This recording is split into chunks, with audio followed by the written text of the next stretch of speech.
Welcome, dear subscribers and curious listeners of my channel.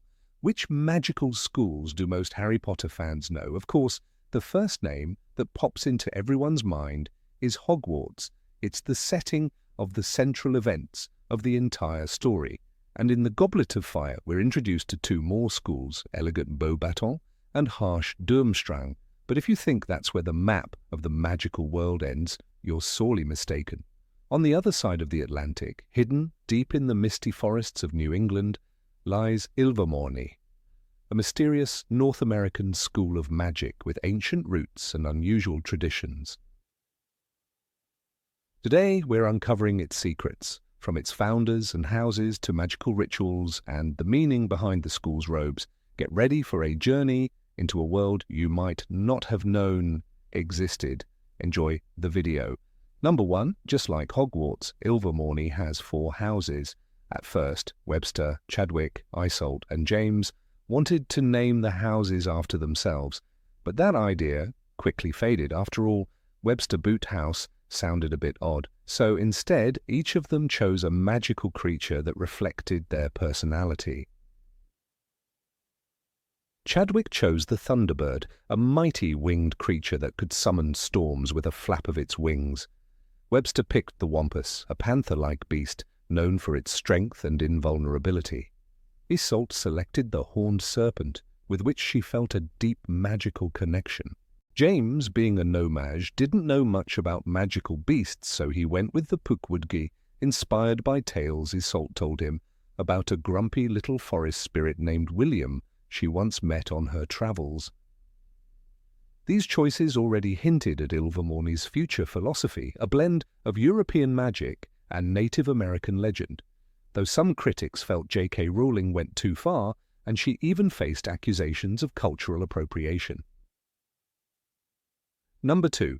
It's located in Massachusetts. For a long time, rumors swirled that Ilvermorny was somewhere in Canada, or maybe floating on a ship in the Great Lakes. But the truth is more down-to-earth and yet magical. The school is located on the summit of Mount Greylock, the highest point in Massachusetts. The area is cloaked by powerful concealment spells, which occasionally appear as a wreath of swirling mist. Without magical awareness, you just pass by and see nothing at all. Number 3, no sorting hat.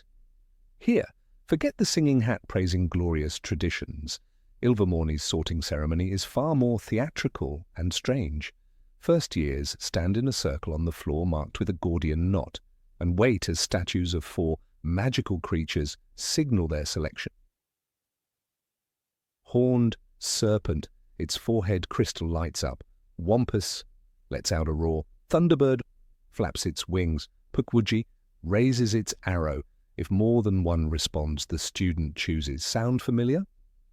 It's a lot like Harry and the Sorting Hat. Final choice lies with the student. Number 4, wands are issued inside the school. Unlike in Britain, where future wizards rush to Diagon Alley before term starts, Ilvermorny students receive their wand only after the sorting ceremony. It's a second ritual. The wand chooses the wizard. Before 1965, under the Rappaport law, students weren't allowed to keep their wands at home. They had to leave them at school over the summer and could only take them home upon turning 17. Number 5. The school was founded by 3 wizards and a nomad. Ilvermorny's origins are filled with pain, love, and freedom. Isolde Serre, a descendant of Salazar Slytherin, escaped Ireland with nothing but a Gordian knot brooch that had belonged to her mother. She rescued 2 orphans, Chadwick and Webster, and met a nomad named James Stewart, who would later become her husband. The children dreamed of studying at Hogwarts, but Isolde knew that was too dangerous. So she promised to build a school for them, and kept that promise. Ilvermorny began with just 2 students and became a legend. Number 6. One of the founders was a descendant of Salazar Slytherin. Isolde Serre was born in Ireland around 1603. After a mysterious fire took her parents' lives, she was taken in by her aunt, Gormle Gaunt, a staunch believer in blood purity and dark magic. Iseult was isolated, forbidden from attending Hogwarts, and had her will suppressed. But she escaped. Her life is a story of breaking free from darkness, of battling the shadow of Slytherin's legacy, and of building something new and better in the new world. Number 7. The uniform. Ilvermorny students wear blue and cranberry robes. Blue was Iseult's favourite colour. She had once dreamed of being sorted into Ravenclaw. Cranberry was James's favourite flavour. He was obsessed with cranberry pie. And each robe bears a golden Gordian knot, echoing the brooch Iseult brought with her when she fled her aunt's grim home. It's a symbol of her will, a symbol of the birth of a new kind of magic. Number 8. Hidden garden of healing plants. At the centre of Ilvermorny lies a stone arch covered in moss. No door, no lock, just a riddle carved in living bark that changes with each full moon. Solve it, and the arch opens. Inside waits the hidden garden. Iseult Sayre planted it herself, using seeds gifted by Indigenous healers and found on her journeys across the new continent. Today the garden holds plants no book has ever fully catalogued. Professor Thistlewood calls it a breathing library of living cures. Students study here in silence, hands deep in glowing soil, harvesting. Moon clover petals that seal wounds with a single touch. One student, Bryce Carr of Pukwudgie, once entered the garden after cracking the riddle. What gives without taking dies when ignored and heals when honoured. His answer, attention, earned him the gate. Inside he found a blue-veined vine coiled around a broken wand. The plant, later identified as whisper root, releases a calming scent that stills magical tremors. Bryce's notes were added to the herbal codex. It hummed when I touched it, he wrote, like it had been waiting.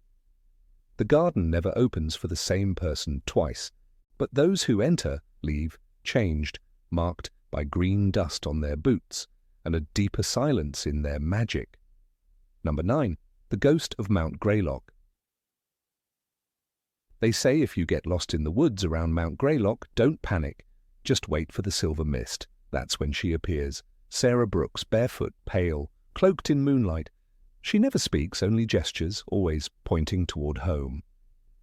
In 1891, a student named Myron Hale vanished during a solo herbology walk. The search party found him asleep beneath a cedar tree, unharmed. A girl with glassy eyes showed me the path, he told the headmaster. She smelled like snow. His story was dismissed until it happened again and again. Now students leave offerings near the Greylock shrine during full moons, just in case. Not everyone sees her. Some claim it's just mist. Others swear they've followed her and ended up safe. And changed. In 1983, twins Olive and Naomi Torres wandered off trail during a midnight ritual. Only Naomi returned. Olive showed up the next morning at the gates, holding an old spellbook no one recognized. She gave it to me, Olive said, and said I'd know when to use it. The book now rests in the restricted archives, and its ink glows faintly in the moonlight. Teachers won't confirm the legend, but students whisper, Sarah still walks the ridge, and she remembers every name. Number 10. Dueling as a sacred tradition. Every spring, the great hall of Ilvermorny transforms. Long tables vanish, replaced by a glowing dueling circle, etched with golden vines. It is the season of the four-house tournament, and the whole school holds its breath. Students train for months. Each duel is more than spellcraft, it's performance, precision, and philosophy. To strike is easy, says Professor Albright, the tournament's overseer. To restrain is where the wisdom lies. The rules are ancient. No attacks to maim, no magic below the belt. The duel ends when a wand is lowered or a heart is changed. In 1996, the final match was between two best friends, Naomi Klein of Thunderbird and Ezra Pruitt of Pukwudgie. Their duel lasted 17 minutes and was later archived as one of the most elegant in Ilvermorny's history. Naomi's flame whips moved like dancers. Ezra countered with shield runes that shimmered like glass. In the final moment, Naomi hesitated. She saw Ezra's wand tremble and chose not to cast. "That pause," Headmistress Fontaine said, "was her real victory." Naomi was awarded the Gordian Knot Cup, and Thunderbird students carried her through the halls that night, their robes shining with floating sparks. Winning brings more than glory. The champion's house earns first choice of electives, enchanted study rooms, and the right to set the spring feast menu. But more than that, it brings a name into the school's memory. The wall beside the dueling circle lists every victor, each etched with gold. Some of the names glow faintly, those who later became great protectors, lawmakers, or magical historians. "We don't duel to defeat," says the inscription above the hall. "We duel to reveal." And every spring, Ilvermorny remembers that magic is strongest when guided by honor. Number 11, The Whispering Hall Mystery. No map shows the Whispering Hall, no spell reveals it, and yet every decade or so a student hears it, a voice as soft as breath, calling them by name. "It was like someone humming through the stone," said Caleb Moore, a horned serpent graduate from the class of 1972.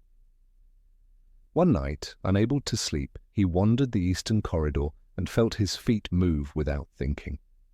A wall opened in silence. Behind it, he found a round room lit by no visible source.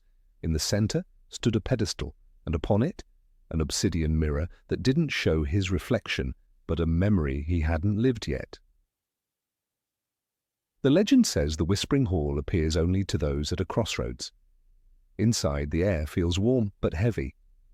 No paintings, no doors, just that mirror, and a voice that never rises above a whisper. "Ask," it says, "and I will answer." In 1928, a student named Clara Finch was rumored to have entered the room during her 6th year. She left the next day, transferred to Thunderbird, and became a storm mage, something she had never studied before. Her diary, later published in the Ilvermorny archives, reads, "I saw myself in fire. I was afraid, but the fire knew who I was." Many spend years trying to find the room. Some claim it only appears once per student generation.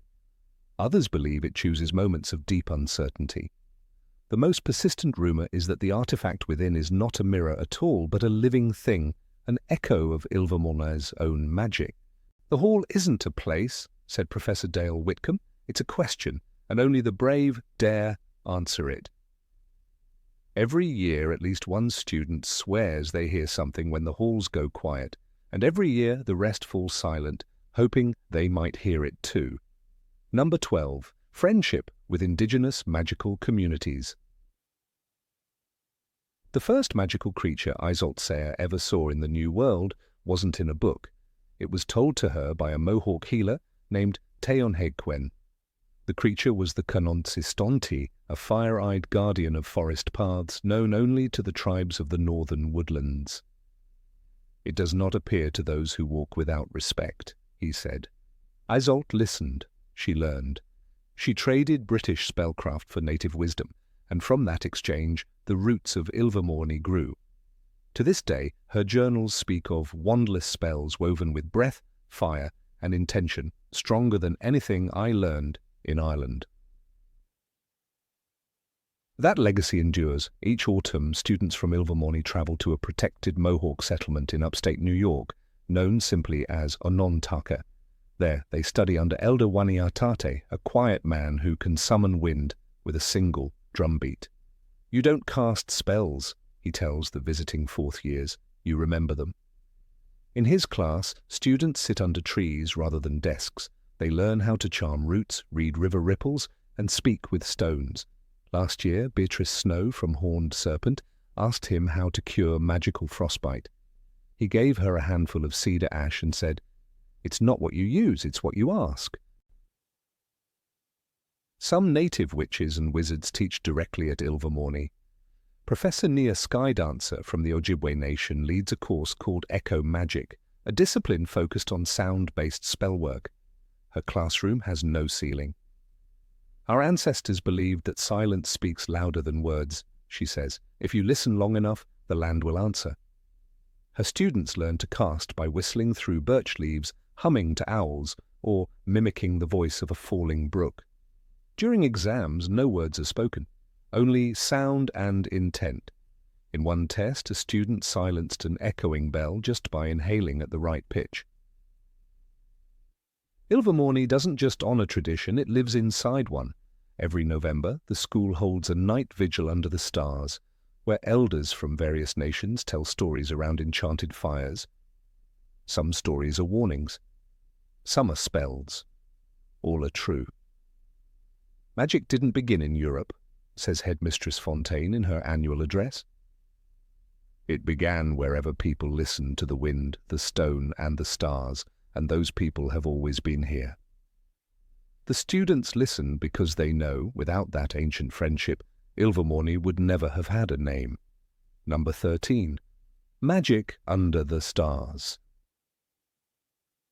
Every Thursday night, when the sky was clear, Ilvermorny students climbed the northern path beyond the herb garden, their breath curling in the cold air. At the top of the slope stood the star constellation Observatory, a dome of smooth white stone that shimmered faintly, even in darkness. When seventh-year Abigail Torres stepped inside for the first time, she gasped. The ceiling vanished. Above her stretched a sky deeper than night, pulsing with stars that shimmered not like pinpoints, but like living thoughts. "It's like standing inside the universe," she whispered. The walls echoed the word back to her. Universe. The stars were not just for beauty. Each one responded to the student's presence, humming softly, shifting in clusters, revealing constellations unseen by nomads or even British wizards. The charts drawn here didn't match Muggle star maps. Some formations moved, others whispered names. Abigail once touched a golden thread of starlight that arced down to her like a ribbon. That night, the constellation, the Watcher of Winds, appeared above her head, a formation never seen before. The next morning, she was selected to lead her faculty in the annual dueling trials. Professor Minette simply said, "The stars chose you." According to a parchment found in the oldest section of the library, believed to be written by Chadwick Boot himself, the heavens are not distant. They speak when we listen. Every star is a mirror, and magic is the reflection. Some constellations are said to appear only once every 100 years. One such formation, the Heart of the Serpent, flared briefly during a night class in 1945. The student who witnessed it, Thomas Rivers, went on to become one of the most powerful magical healers in North America. No one saw the constellation again. Not yet. Students often leave offerings on the stones outside the observatory, feathers, stones, or scraps of parchment. They believe the stars watch over them, guide them, and sometimes even answer. One girl, Lila Storm, claimed a small burst of silver light followed her all the way back to the dormitory after her final stargazing session. "It wasn't just light," she later wrote. "It was a message. I didn't need to read it. I felt it." At Ilvermorny, astronomy isn't just a subject. It's a conversation with the sky, and the sky always has something to say. Number 14. Invitations delivered by the wind. One afternoon in late August, a boy named Elias Green stood alone on the porch of his family's farmhouse in Vermont. The sun had just dipped behind the hills, and a dry wind twisted through the trees. Then he heard it. Not a voice exactly, more like a breath or a sigh that seemed to shape itself into his name. "Elias!" He turned sharply, heart racing, but no one was there. The wind stirred again, and at his feet, as if dropped by invisible hands, lay a rolled-up parchment tied with rough string and a thin strip of mountain bark. On the envelope was a single word, Ilvermorny. Unlike Hogwarts, where owls bring letters fluttering through windows, Ilvermorny trusts the wind. The school believes magic should find the child, not the other way around. "The wind listens," James Stewart once said, according to early school records. "It knows who's ready." Many North American witches and wizards can recall the precise moment the air itself whispered their name. There are stories passed down in families, like that of Mabel Kane, who claims she heard not just her name, but a loud, rhythmic wing beat overhead, moments before her letter appeared.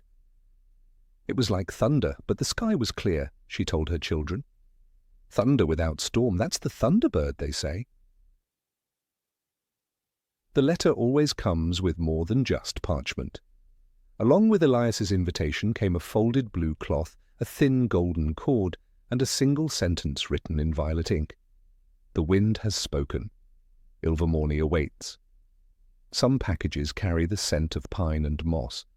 Others arrive with feathers tucked inside, believed to be a sign from the school's 4 house creatures. One girl from Minnesota reported finding a curved arrowhead bound to her scroll. Her mother swore she heard a whistle through the walls the night before. "That's the Pukwudgies, Mark," said her grandfather. "They favour clever ones." Though no Hogwarts professor ever confirmed it, Professor Sylvanus Kettleburn once remarked during a lecture on magical creatures, "The American schools are curious beasts. They breathe, they dream, sometimes they speak." He didn't elaborate, but the rumour stuck. At Ilvermorny, magic doesn't knock on the door. It drifts through the forest, hums across the fields, and curls around the ankles of children who don't yet know they are wizards. And sometimes, when they hear their name in the wind, they understand for the first time who they really are. Number 15, the ghostly transfiguration professor. Every student who crosses the threshold of Ilvermorny School of Witchcraft and Wizardry for the first time hears the tales. Some whispered in the hallways, others recited with dramatic flair around enchanted fireplaces. But no legend captures the imagination and unease of first years quite like the story of Professor Eleanor Quincy. Once the most brilliant transfiguration teacher the school had ever seen, she is now something far stranger, a ghost who continues to teach, decades after her death. Students believe she still patrols the ancient classrooms of the Thunderbird Tower, manifesting in brief, chilling moments when magic teeters on the edge of disaster. It is said that Professor Quincy died in 1927 at her desk, correcting essays on vanishment theory. Her body was discovered by a 7th year named Harriet Greaves, who had returned to the classroom after curfew to retrieve a forgotten wand. Quincy's face, though lifeless, bore no sign of pain. On the contrary, her expression seemed serene, as though she had merely paused mid-thought. Her last written sentence, found half-scrawled in green ink, read, "True transfiguration is not transformation but revelation." The sentence remains framed on the wall of the transfiguration classroom, and many students swear it still glows faintly at night.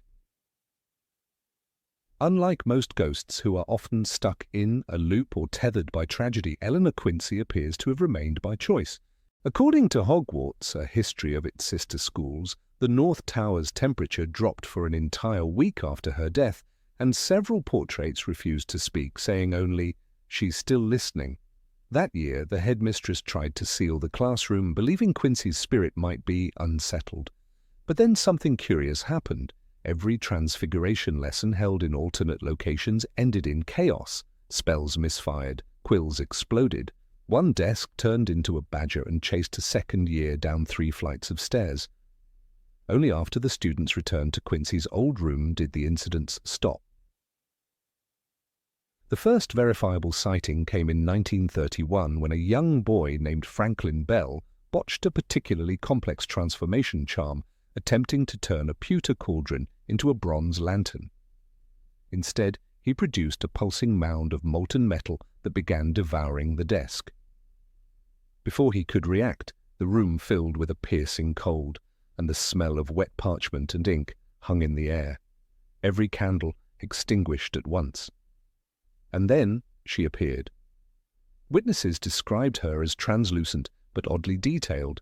Her high-collared teaching robes were embroidered with delicate thunderbird feathers, and her pince-nez glasses caught the light like polished bone. She raised a hand, and the misshapen cauldron vanished in a whisper of smoke. Then she was gone. Bell later said that her presence felt like standing next to a glacier made of knowledge. His words have since become a favourite quote among Ilvermorny alumni. What made her appearances more unsettling was the precision with which she chose them. She never arrived for small mistakes or harmless slips. Only when magic threatened to spiral into danger, or when a student's intentions were no longer pure, did the icy veil descend, as if she was watching constantly but judged selectively. It made the air in her old classroom perpetually tense, especially during exams. In 1954, a girl named Winifred Platt attempted to transfigure her own hair into fireflies in a desperate bid to impress a visiting delegation from Castellobruxo. The spell backfired, lighting the hem of her robes on fire. Students panicked, but before anyone could fetch help, the room froze. The smell of ink returned.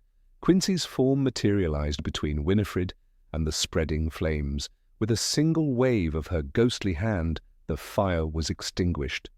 Winifred suffered no burns, only a deep chill that clung to her skin for days. The Castellobruxo visitors later asked if this phantom intervention was part of the school's defensive curriculum. Over time, a pattern emerged. Quincy never spoke, never scolded. She appeared, fixed the problem, and vanished. Some students theorized that her silence was an expression of disapproval, but others believed it was her way of offering grace, correcting without humiliation. A Ravenclaw exchange student once observed, "It's like she believes in letting you learn until it's too dangerous not to." In this, Quincy was not just a ghost. She had become something more, a sentient safeguard woven into the soul of the school itself. Her legend became so widespread that Ilvermorny began teaching a short module on ethical spectral intervention in the 5th year, using her as the case study. The curriculum included journal excerpts from her life, stored in the school's archives. One passage reads, "Magic is not in the wand, but in the restraint to use it. If I can instill that in even one student, I will not have lived in vain." Many students who read that entry in the library late at night claim they felt watched, but not in a threatening way, rather in the way one feels watched by a stern but loving parent. One of the most peculiar incidents occurred in 1978 during an advanced level duel exercise. A pair of 6th years, Thomas Lyle and Rachel Morse, were demonstrating transfigurative counterattacks. Lyle attempted to transform Morse's protective shield into a swarm of crows, but the spell was too strong. The crows multiplied, tore through the illusion barrier, and turned on Lyle. Just before the first bird struck his face, the room plunged into a vacuum of sound. Ice glazed the walls. The air thickened with the smell of old books and ink. Quincy's apparition formed between the boy and the murder of crows. She clapped her ghostly hands, and the crows turned into parchment, fluttering to the ground. That duel was suspended indefinitely. Number 16, the staircase that appears at midnight. At Ilvermorny School of Witchcraft and Wizardry, nestled atop the highest peak of Mount Greylock, legends cling to the stones like ivy. Most students are familiar with the visible enchantments, the talking statues, the house carvings that glow with selection, and the breathtaking Thunderbird weather dome. But there exists one tale that is not passed down by professors or whispered by portraits. It is a secret held not in textbooks or lessons, but in stolen midnight conversations among the bravest or most foolish students. They speak of the hidden stair, a mysterious passageway that manifests only in the dead of night, in the heart of a random month, without pattern or warning. The staircase is said to appear in the east wing, behind a tapestry that portrays Isolde Sayre, the founder, kneeling in the woods with her wand resting across her palms. Normally, the tapestry hangs flat against the wall, stiff with centuries of woven magic. But on some nights, precisely at the stroke of midnight, the bottom hem flutters as if caught by an unseen breeze, and the fabric pulls back to reveal a narrow spiral staircase curling upward. The steps are made of dark stone, colder than the dungeons, and they lead to what is known only as the fifth floor, a level that no blueprint or architectural spell has ever confirmed. Ilvermorny, by every official account, has only 4 floors. In October of 1998, not long after the end of the Second Wizarding War in Britain, a horned serpent student named Eliza Quinn reportedly vanished for 2 full days. When she returned, pale and shaken, she carried a wand that had not been seen since 1803, the personal wand of Webster Boot, one of Iseult Sayer's adopted sons. The wand, carved from black walnut with a thunderbird feather core, had been considered lost after Boot's fatal duel in the Ozarks. Eliza refused to speak about where she found it, citing fear of curses, but her best friend Francesca Payne later confided to a teacher that Eliza had gone up the hidden stair. She said there were doors that opened into dreams, Payne wrote in a confiscated diary, now buried deep in Ilvermorny's forbidden archive. The most unsettling aspect of the 5th floor is not its isolation but its memory. Time does not behave in a linear fashion within its walls. One student, Charles Dandridge from the Wampus House, claimed he found a sunlit room filled with parchment suspended in mid-air, all covered in handwriting from various centuries. He reached out to touch one and was flooded with images of a classroom he'd never attended, hearing a voice recite incantations he didn't understand. When he returned to his dormitory the next morning, he was stunned to find that only minutes had passed for the rest of the school. Dandridge never went up the stair again. He transferred to Castellabruxo the following year. The stair's enchantment seems almost sentient. Some nights, students report waiting until midnight behind the tapestry, only to find it inert and unmoved. Others, like twins Lydia and Hector Morin, both of Thunderbird House, accidentally stumbled upon it while on a dare to steal Professor Tiberwell's enchanted tea cosy. The stair revealed itself, shimmering with frost, and the pair entered it, lured by the promise of what lay above.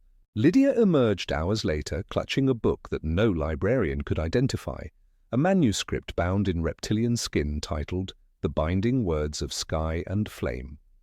Hector never returned. His name was etched into the memorial stone beside Ilvermorny's pond, and whispers about the price of curiosity grew louder for a time.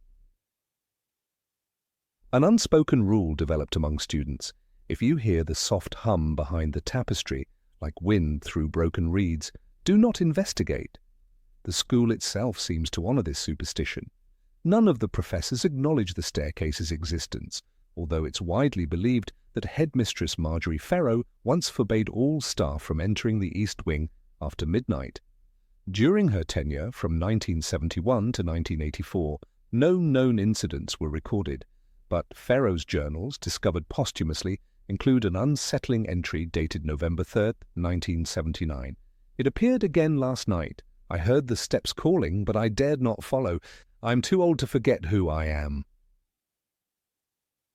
The 5th floor appears to exist out of sync with time and memory, almost like a magical echo chamber.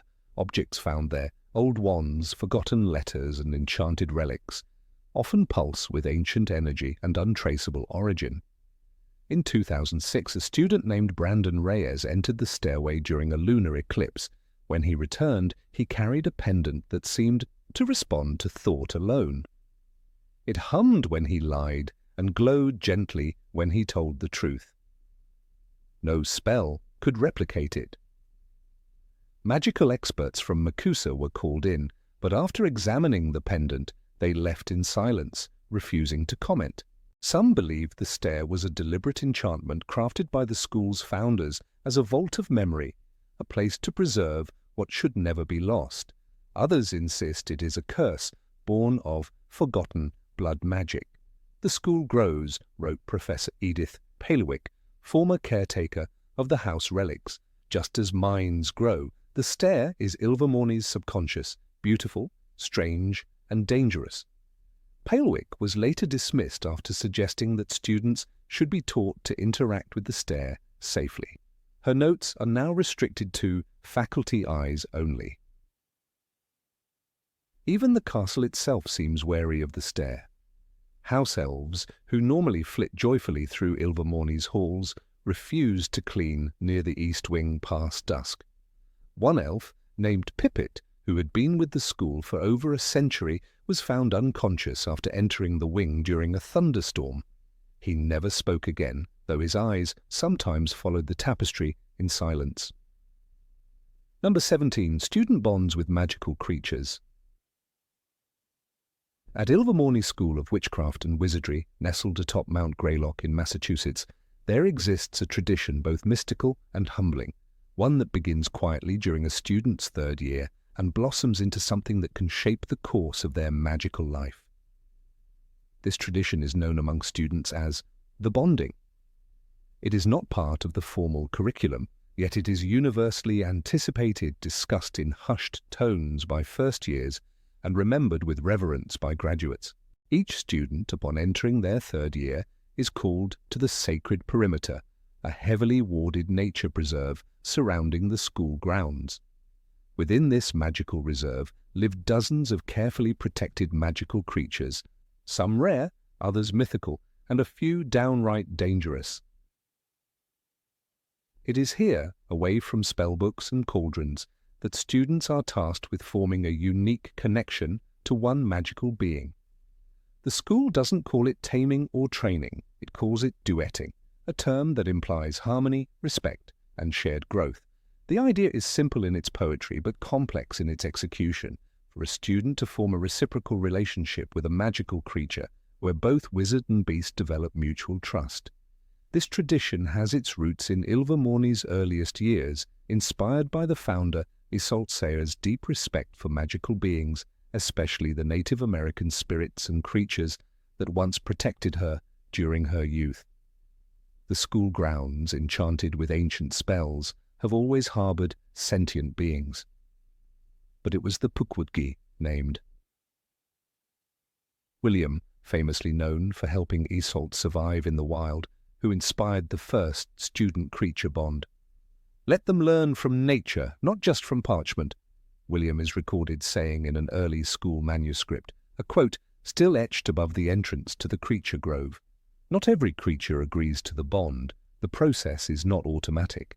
Students spend weeks in the reserve, observing the behaviors of different beings, tracking the silent pacing of a midnight-colored hypogryph, listening to the low, musical hum of a flitterbloom during mating season, or trying to decipher the sardonic grunts of a Pukwudgie who has no patience for humans. Some students wait for a sign, an extended wing, an unbroken stare, a leaf left carefully at their feet. Others pursue a specific creature. Sometimes out of admiration, sometimes out of stubbornness. In either case, the success of a duet hinges on one thing: consent. No spell, no charm, no trick can force a magical creature into this partnership. Perhaps the most famous example of a bonded pair in Ilvermorny's modern history is the case of Marjorie Holt and the Thunderbird named Othra. Marjorie was a third-year Wampus House student in 1992, known for her hot temper and obsession with storm magic. When her year began the duetting process, she was drawn immediately to the upper cliffs where storm clouds frequently gathered. There, she encountered Othra, a young thunderbird known for creating minor tempests during moonlit nights. The two eyed each other from afar for 2 weeks, neither making the first move. One evening, in the middle of a lightning storm, Marjorie stood on the edge of the cliff and whispered a protection charm, one the creature could sense, not hear. Othra landed at her side. Their bond would last her entire school career. Years later, during the North American mage storms of 1998, Othra would be credited with helping Marjorie channel chaotic magic away from a village in Maine. Their partnership was likened by the Department of Magical Creatures to a Patronus in flight with its witch. Some creatures are more talkative. The Pukwudgies, famously skeptical of wizards, rarely choose to duet. When they do, it is seen as an immense honor. In 2007, a Thunderbird House student named Eliakim Cruz reportedly earned the respect of a Pukwudgie called Nettleroot by repairing the creature's damaged dagger, an heirloom from a lost kinship line. For months, Eliakim visited Nettleroot each afternoon after classes, bringing small trinkets, food offerings, and eventually crafting tools. Nettleroot, impressed by his sincerity and silence, finally agreed to the bond. They were never affectionate. In fact, most of their communication resembled passive-aggressive banter, but when Eliakim graduated, he was gifted a Pukwudgie-crafted compass that glowed when he lost his moral path. "It's annoying," he told the Ilvermorny Chronicle, "but usually right. These bonds are not decorative, they are not trophies. A duet is a serious responsibility. The student must ensure the creature's health, habitat, and emotional stability. For that reason, some duets last only a year, others a lifetime.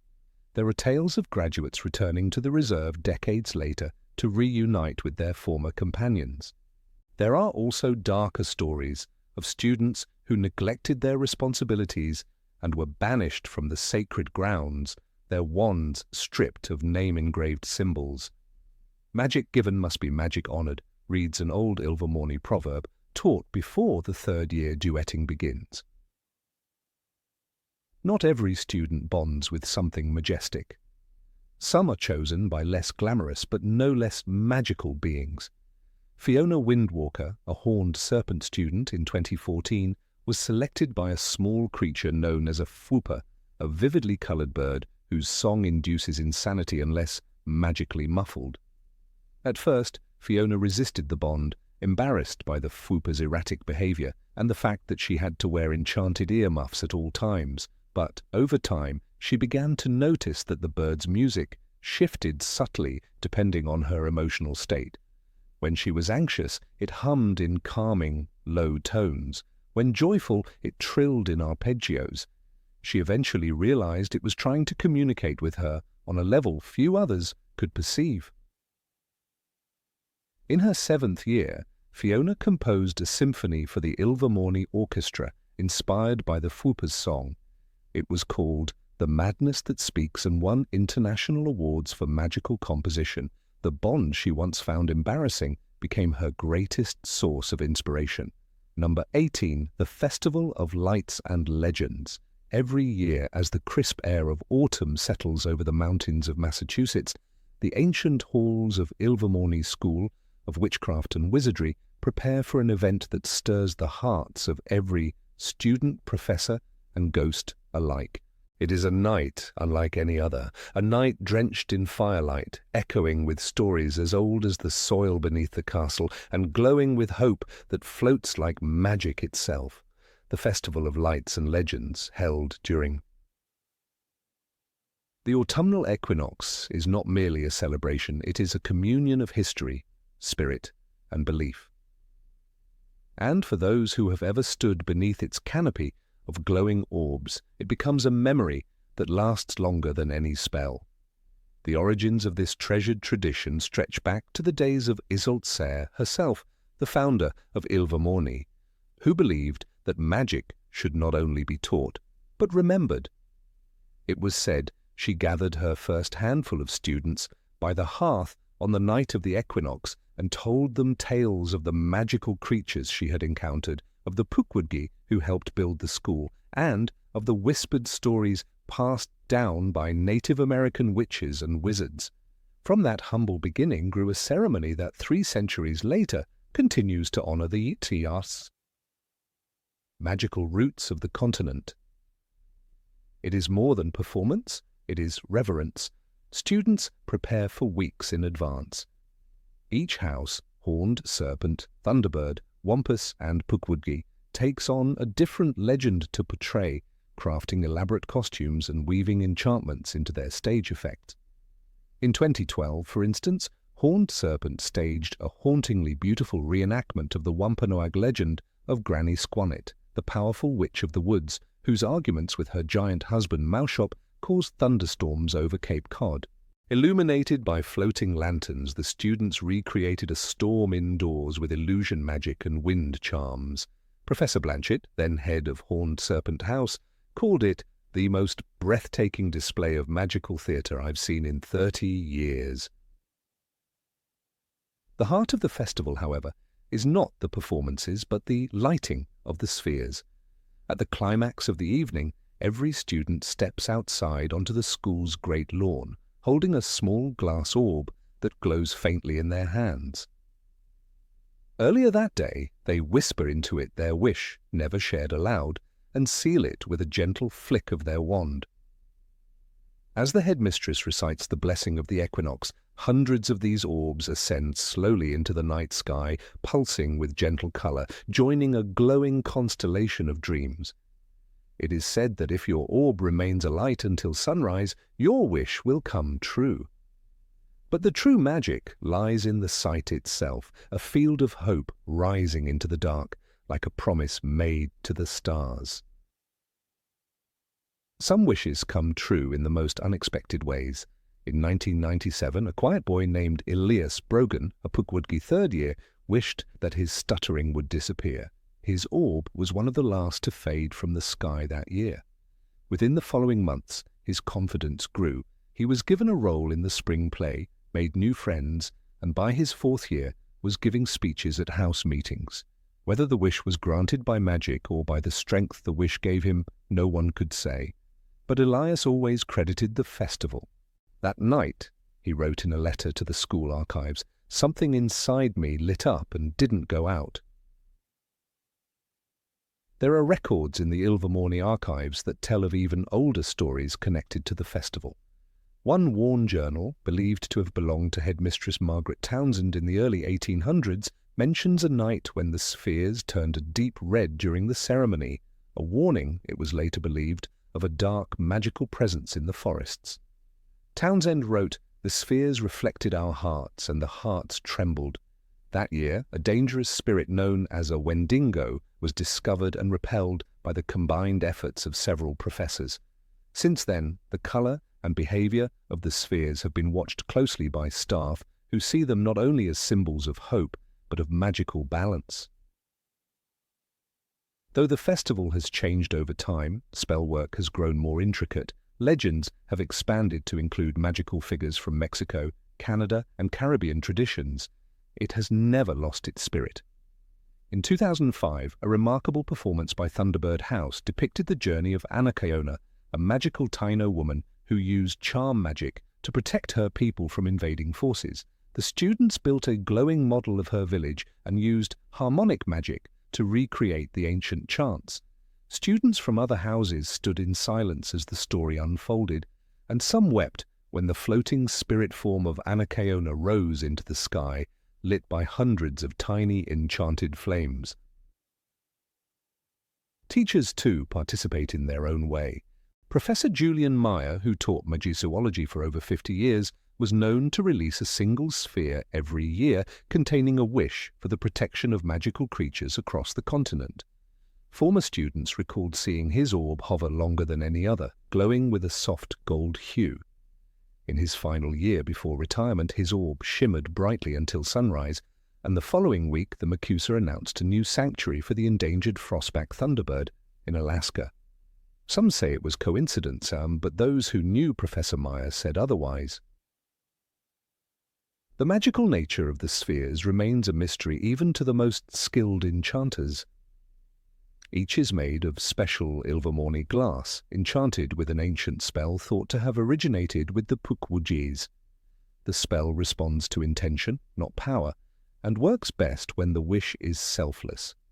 Witches and wizards who have tried to game the system with selfish wishes, fame, fortune, or revenge report their spheres either dimming quickly or exploding into a harmless shower of glitter before reaching 10 feet. A 7th year named Corwin Bell once wished for his parents to buy him a broom factory. His orb burst before he could let go. "It sneezed glitter," his roommate later joked. Despite the enchantments and the excitement, the festival is a quiet kind of magic. There are no duels, no trophies, no house points awarded. It is about unity, students of all ages gathering under the same sky, watching their hopes rise together. Some sit in silence, arms around each other. Others make a game of trying to spot whose orb is still glowing past midnight.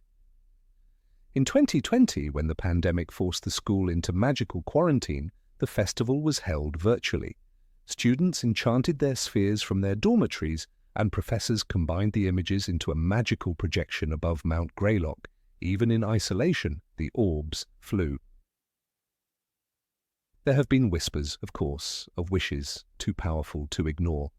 In 1933, a horned serpent student named Ethel Greaves wished for her brother, missing in a magical storm at sea, to return. Her orb was said to blaze like a comet. 3 days later, her brother was found alive on a deserted island off the coast of Maine, clutching a journal full of magical diagrams. The story became part of festival lore, passed down every year, though records of Ethel herself have mysteriously vanished from the Ilvermorny archive. As the hours pass and the festival quiets, students often return to their dormitories or sit by the windows watching the sky. Some orbs wink out gently like falling stars, others streak across the heavens before vanishing. A few, very few, last until the first pale light of dawn, when the headmistress or headmaster rings the bell of blessings, signalling the end of the night. Those whose spheres survived are not announced, but often classmates know. There is a hush, a sense of reverence. No one asks, the magic is respected. The festival is not just about history, it is about identity. For many students, especially those from mixed magical and no-mag backgrounds, it is the first time they feel truly connected to the magical world's past, not through textbooks or incantations, but through storytelling, firelight, and dreams. For a few hours each year, the castle itself seems to breathe with memory. The walls hum with songs of old magic, and the floor stones warm under the glow of rising orbs. It is a night when the boundary between the mundane and the marvelous blurs. And long after students graduate, they write back. They say they remember the hush before their sphere lifted, the chill on their skin as they watched it rise, the unspoken wish they've never forgotten. Some say they return, disguised under disillusionment charms, just to stand in the woods near the edge of the lawn and watch. Not to be seen, just to remember, because no matter how far they go, that sky full of lights follows them like a promise whispered in the wind, that the magic we believe in most is the kind that listens. Number 19, a library that changes for each student. In the northernmost wing of Ilvermorny School of Witchcraft and Wizardry, perched like a forgotten tower above the drifting mists of Mount Greylock, lies a place few fully understand, a library unlike any other in the magical world. Most wizarding libraries are curious places brimming with the scent of ancient parchment and silent enchantments, but the Ilvermorny Library is alive, not in the literal moving books eat student sense of the Hogwarts restricted section, but in a deeper, more personal way. The shelves breathe, the books watch, and the very walls seem to remember each student that crosses the threshold. When young Violet Redfern, a Thunderbird fifth year, known for her obsession with forgotten American magical history, entered the library one rainy October morning, she found it utterly changed. What had once been the standard array of spellbooks and herbal guides had shifted overnight. She noticed the familiar corridor leading to the divination annex was gone, replaced by a spiraling staircase she had never seen. The railing pulsed with a soft blue glow, and despite her logical instincts, she ascended without hesitation. At the top, she stepped into a domed chamber filled with shelves unlike any she had known. Leather-bound tomes whispered as she passed, their titles flickering into visibility only when her fingers drew close. She reached out, and one of them whispered her name. Violet. She later wrote in her journal that the voice sounded like her grandmother's. The idea that the library responded to individual students wasn't new. Professors had long cautioned that not all sections were accessible at all times. The Ilvermorny Library yields its knowledge to those who are ready, not just to those who seek, wrote Professor Ada Flockhart in her book Arcane Academics, a study of magical education in the New World. But it was Violet's experience that brought renewed interest in the so-called sentient library theory, a belief held by a fringe group of scholars who claimed the structure was partially sentient, perhaps even anchored to a magical entity buried deep within the mountain. Perhaps the most extraordinary feature of the Ilvermorny library is its dynamic shelving system. Entire bookcases vanish and reappear depending on who's browsing. When Carter Winthrop, a second-year Pukwudgie with little magical talent but a brilliant knack for wand lore, wandered in during his study hall, he was shocked to find a corridor filled entirely with journals on wandwoods native to the Ozarks. He hadn't spoken of his interest to anyone. He hadn't even planned to visit the library that day. It had just called to him. The books were handwritten, some in dialects he couldn't decipher. When he checked the catalogue, none of them were listed. Some staff members believe the library is a product of Isolde Sayer's early enchantments, fused with indigenous North American magic. Isolde, descended from Salazar Slytherin and raised among Nomaged, was known for her instinctual and often unconscious spellcasting. When she founded Ilvermorny, she may have built the library not as a place for books, but as a magical sanctuary for knowledge itself. According to legend, Isolde used a shard from her father's wand, which contained basilisk horn, to seal a foundational stone beneath the library. This may be the reason why some magical texts within it are utterly untraceable, uncatalogued, and unreadable to anyone not chosen. The most elusive part of this enigma is the Hall of Forbidden Scrolls. This chamber is not marked, mapped, or confirmed by the school's faculty, yet every generation speaks of it. A whisper passed from 7th year to 1st year, half caution, half dare. It's said that the hall reveals itself only once in a student's life, and never again. Entering it, according to legend, is both a privilege and a curse. The scrolls inside contain truths too powerful or too dangerous to be stored anywhere else. Some say they hold ancient Algonquian curses, others whisper about European necromantic rituals lost to time. During the winter term of 1926, a student named Rowena Crouch vanished for 3 days. When she returned, she was different. Her eyes shimmered gold, and she wrote in mirrored script for weeks unconsciously. The teachers suspected enchantment, but Rowena, brilliant and reclusive, never explained where she'd gone. Years later, in her private memoirs discovered posthumously, she wrote, "The hall opened to me just once. I wish it hadn't. I carry the burden still, and I fear it will follow me beyond death." Her memory remains preserved in a portrait near the library's south window, which sometimes weeps ink tears. What's most baffling about the library is its ability to hide or expose knowledge based on the emotional and moral readiness of the reader. One student might stand before a towering bookshelf of runic studies and see nothing but blank spines, while another, reaching the same shelf moments later, discovers a guide written in their ancestral language. "The library reads you," said Professor Helena Blackwater, head of the Horned Serpent House. "It sees into your blood, your fears, your aspirations. It does not make mistakes." In 1983, a trio of students, Mason Harrow, Delia Gable, and Thomas Finch, attempted to breach a locked door in the east wing of the library, certain it would lead to the Hall of Forbidden Scrolls. They used every unlocking spell known to them. Nothing worked. But when Thomas stepped away, distraught, the door opened to Delia alone. She entered, stayed inside for less than 10 minutes, and emerged shaken. When pressed, she simply said, "It was not meant for me." Mason, in contrast, saw nothing, just a stone wall. That summer, Delia dropped out of Ilvermorny and became a no-mage nurse. She never spoke of that day again. A student named Elise Mahaiken, a Wampus 6th year of Cree ancestry, once wrote an essay titled "The Library as Spirit." In it, she described the library as a guardian of stories that don't belong to time. She claimed to have found a book that chronicled her grandmother's dreams, visions the elder woman had never spoken aloud. "It knew my blood," Elise wrote. "It knew her bones." When the essay was submitted, it vanished from the records. Her professor claimed it never existed. Books within the library behave in peculiar ways. Some whisper, others hum softly. A few are known to bite, but only when closed, too harshly.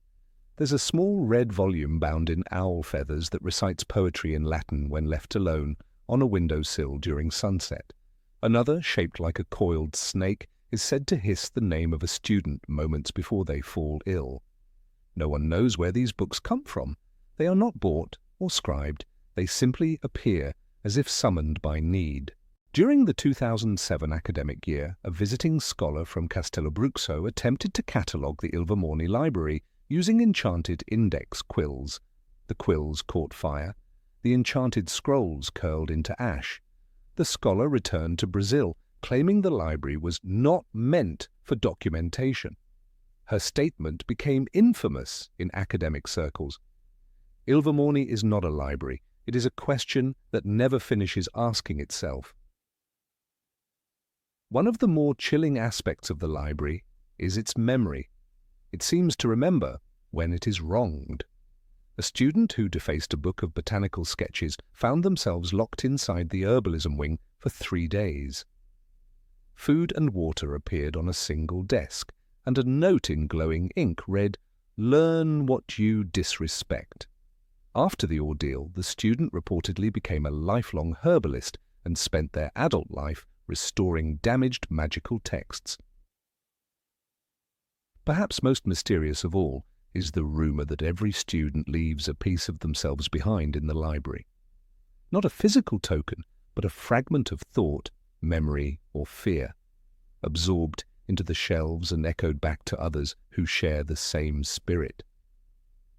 This may explain why students often report hearing their own thoughts spoken aloud when standing between the oldest shelves, where the air smells of pine resin and lightning. The Library of Ilvermorny is not just a place of learning. It is a reflection. It shows not what you want, but what you are. Some come away enlightened, others unsettled, but no one leaves unchanged. To step into that sacred space is to step into the deepest part of oneself. And in those shadowed halls, lined with breathing books and watchful shelves, one never walks alone. Number 20. The Fountain of 3 Spells. The courtyard of Ilvermorny School of Witchcraft and Wizardry holds a secret that most wizards outside North America have never heard of. Tucked between the granite walls of the oldest wing of the school lies a fountain, not grand in size, nor intimidating in appearance, yet legendary in purpose. Known as the Fountain of 3 Spells, it is a modest stone structure with ivy-wrapped arches and a basin so deep it reflects not only the faces of students, but, some say, glimpses of their hidden potential. Though the fountain is unassuming, its enchantment runs deeper than its roots in the earth. Created by James Stewart himself, the no-maj husband of Ilvermorny's founder, Isolt's sire, the fountain is believed to be his final magical gift before his death, a monument not to power, but to growth, intention, and transformation. It is said that Stewart, though never formally trained in magic, poured his love for the magical world into every brick of the school, but nowhere more so than into this fountain. Designed after years of studying magical theory alongside Isolt and learning the arts of enchantment in unconventional ways, Stewart's creation has long puzzled wandmakers and spellcrafters alike. The core enchantment, infused with deliberate intention, enables the fountain to amplify the next 3 spells cast by any witch or wizard who washes their face in its water. The amplification is subtle but powerful, intensifying precision, speed, and magical resonance. Professors at Ilvermorny have tried to replicate the magic elsewhere, but without success. The water, drawn from a subterranean stream that legend claims connects to the same ley line that feeds the Great Lake at Hogwarts, flows constantly and never freezes, not even during the blizzards that turn the rest of the school into a fortress of ice and snow. During exam season, the courtyard becomes a sacred ritual ground. Students line up before sunrise, wrapped in scarves and shivering in silence, waiting for their turn. The rules are clear: 1 use per week, no exceptions. Yet the allure of the fountain is too tempting for some, and over the centuries there have been instances of students trying to break the rule, always with consequences. In 1937, fourth-year Pukwoodgie student Arthur Green was caught using the fountain twice in one day. His wand backfired during a transfiguration practical, turning his left arm into a bouquet of daffodils for an entire week. Headmistress Mavis Twain, known for her strict yet fair leadership, reportedly said, "Magic given freely is not a gift but a test. Fail it, and you shall wear your lesson." One of the most memorable stories tied to the fountain occurred in the spring of 2002. A quiet Thunderbird student named Eleanor Finch, known more for her stammer than her spell work, approached the fountain just days before her final charms exam. Eleanor had struggled all year, not for lack of intelligence, but because of self-doubt that often made her wand tremble in her hand. That morning she cupped the icy water and washed her face, her breath forming clouds in the cold dawn air. 3 spells later, the Levioso, the Lumos Maxima, and the Finite Incantatem, she left her professor stunned. Her Levioso lifted an entire bench off the ground. Her Lumos Maxima was described as blindingly radiant like a miniature sun, and her Finite cancelled not only her own illusions, but those cast on the test objects around her. She passed with the highest honours. Observers noted that as Eleanor stepped away from the fountain, something extraordinary occurred. Golden droplets rose into the air from the water like tiny fireflies catching the morning light and drifting around her like a halo.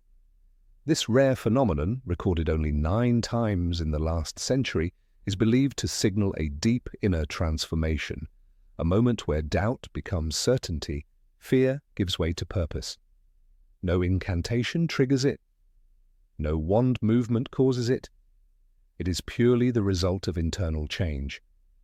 When asked about the moment years later, Eleanor, now a celebrated charms researcher at the Salem Magical Institute, simply said, "That fountain didn't give me power. It reminded me I already had it." Some believe the fountain responds not to magical ability, but to intention. This theory is supported by another account from 1974, when Daniel Beck, a powerful but arrogant Wampus student, used the fountain before his dueling finals. His spells, though impressive in strength, malfunctioned wildly during his performance.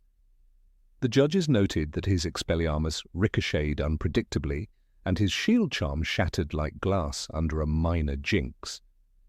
Beck left humiliated, blaming the fountain, but others whispered that its magic had rejected him. In her memoir, Ilvermorny historian Mildred Whetstone wrote, "Steward's fountain was not made to reward ambition or brilliance, but sincerity. Those who treat it as a weapon find themselves unarmed." Magical researchers have long debated how Steward managed to craft such a specific enchantment. While he was not a wand wielder, his enchantments were known to be unique. Some argue that Iseult secretly completed the spell work, but surviving journals hint otherwise.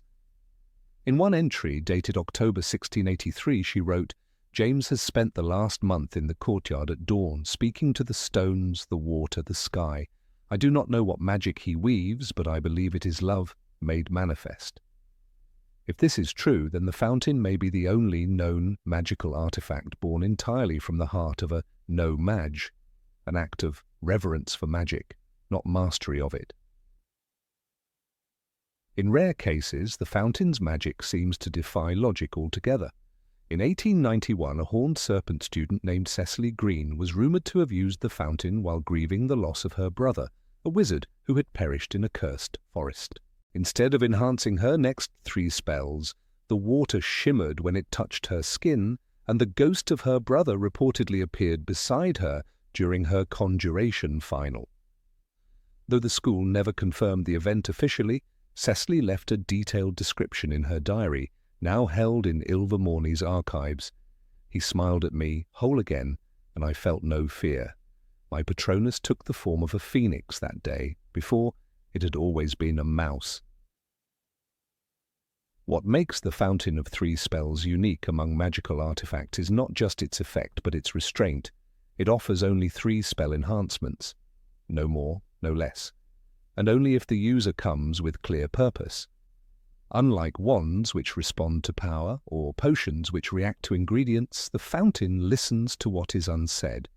Those who approach with greed or manipulation often find their magic dulled or unstable.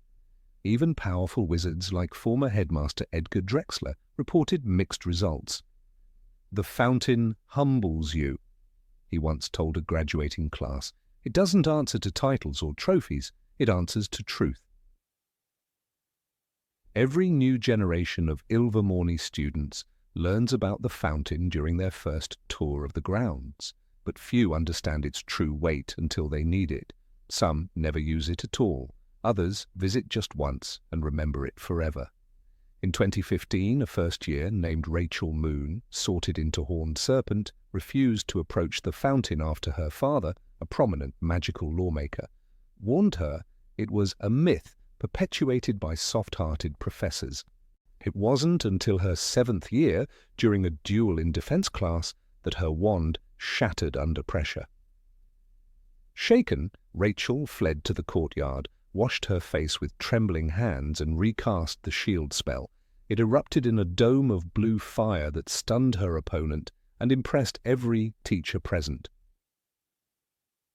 She graduated with a Medal of Magical Distinction. The golden droplets that sometimes appear above the water remain a mystery.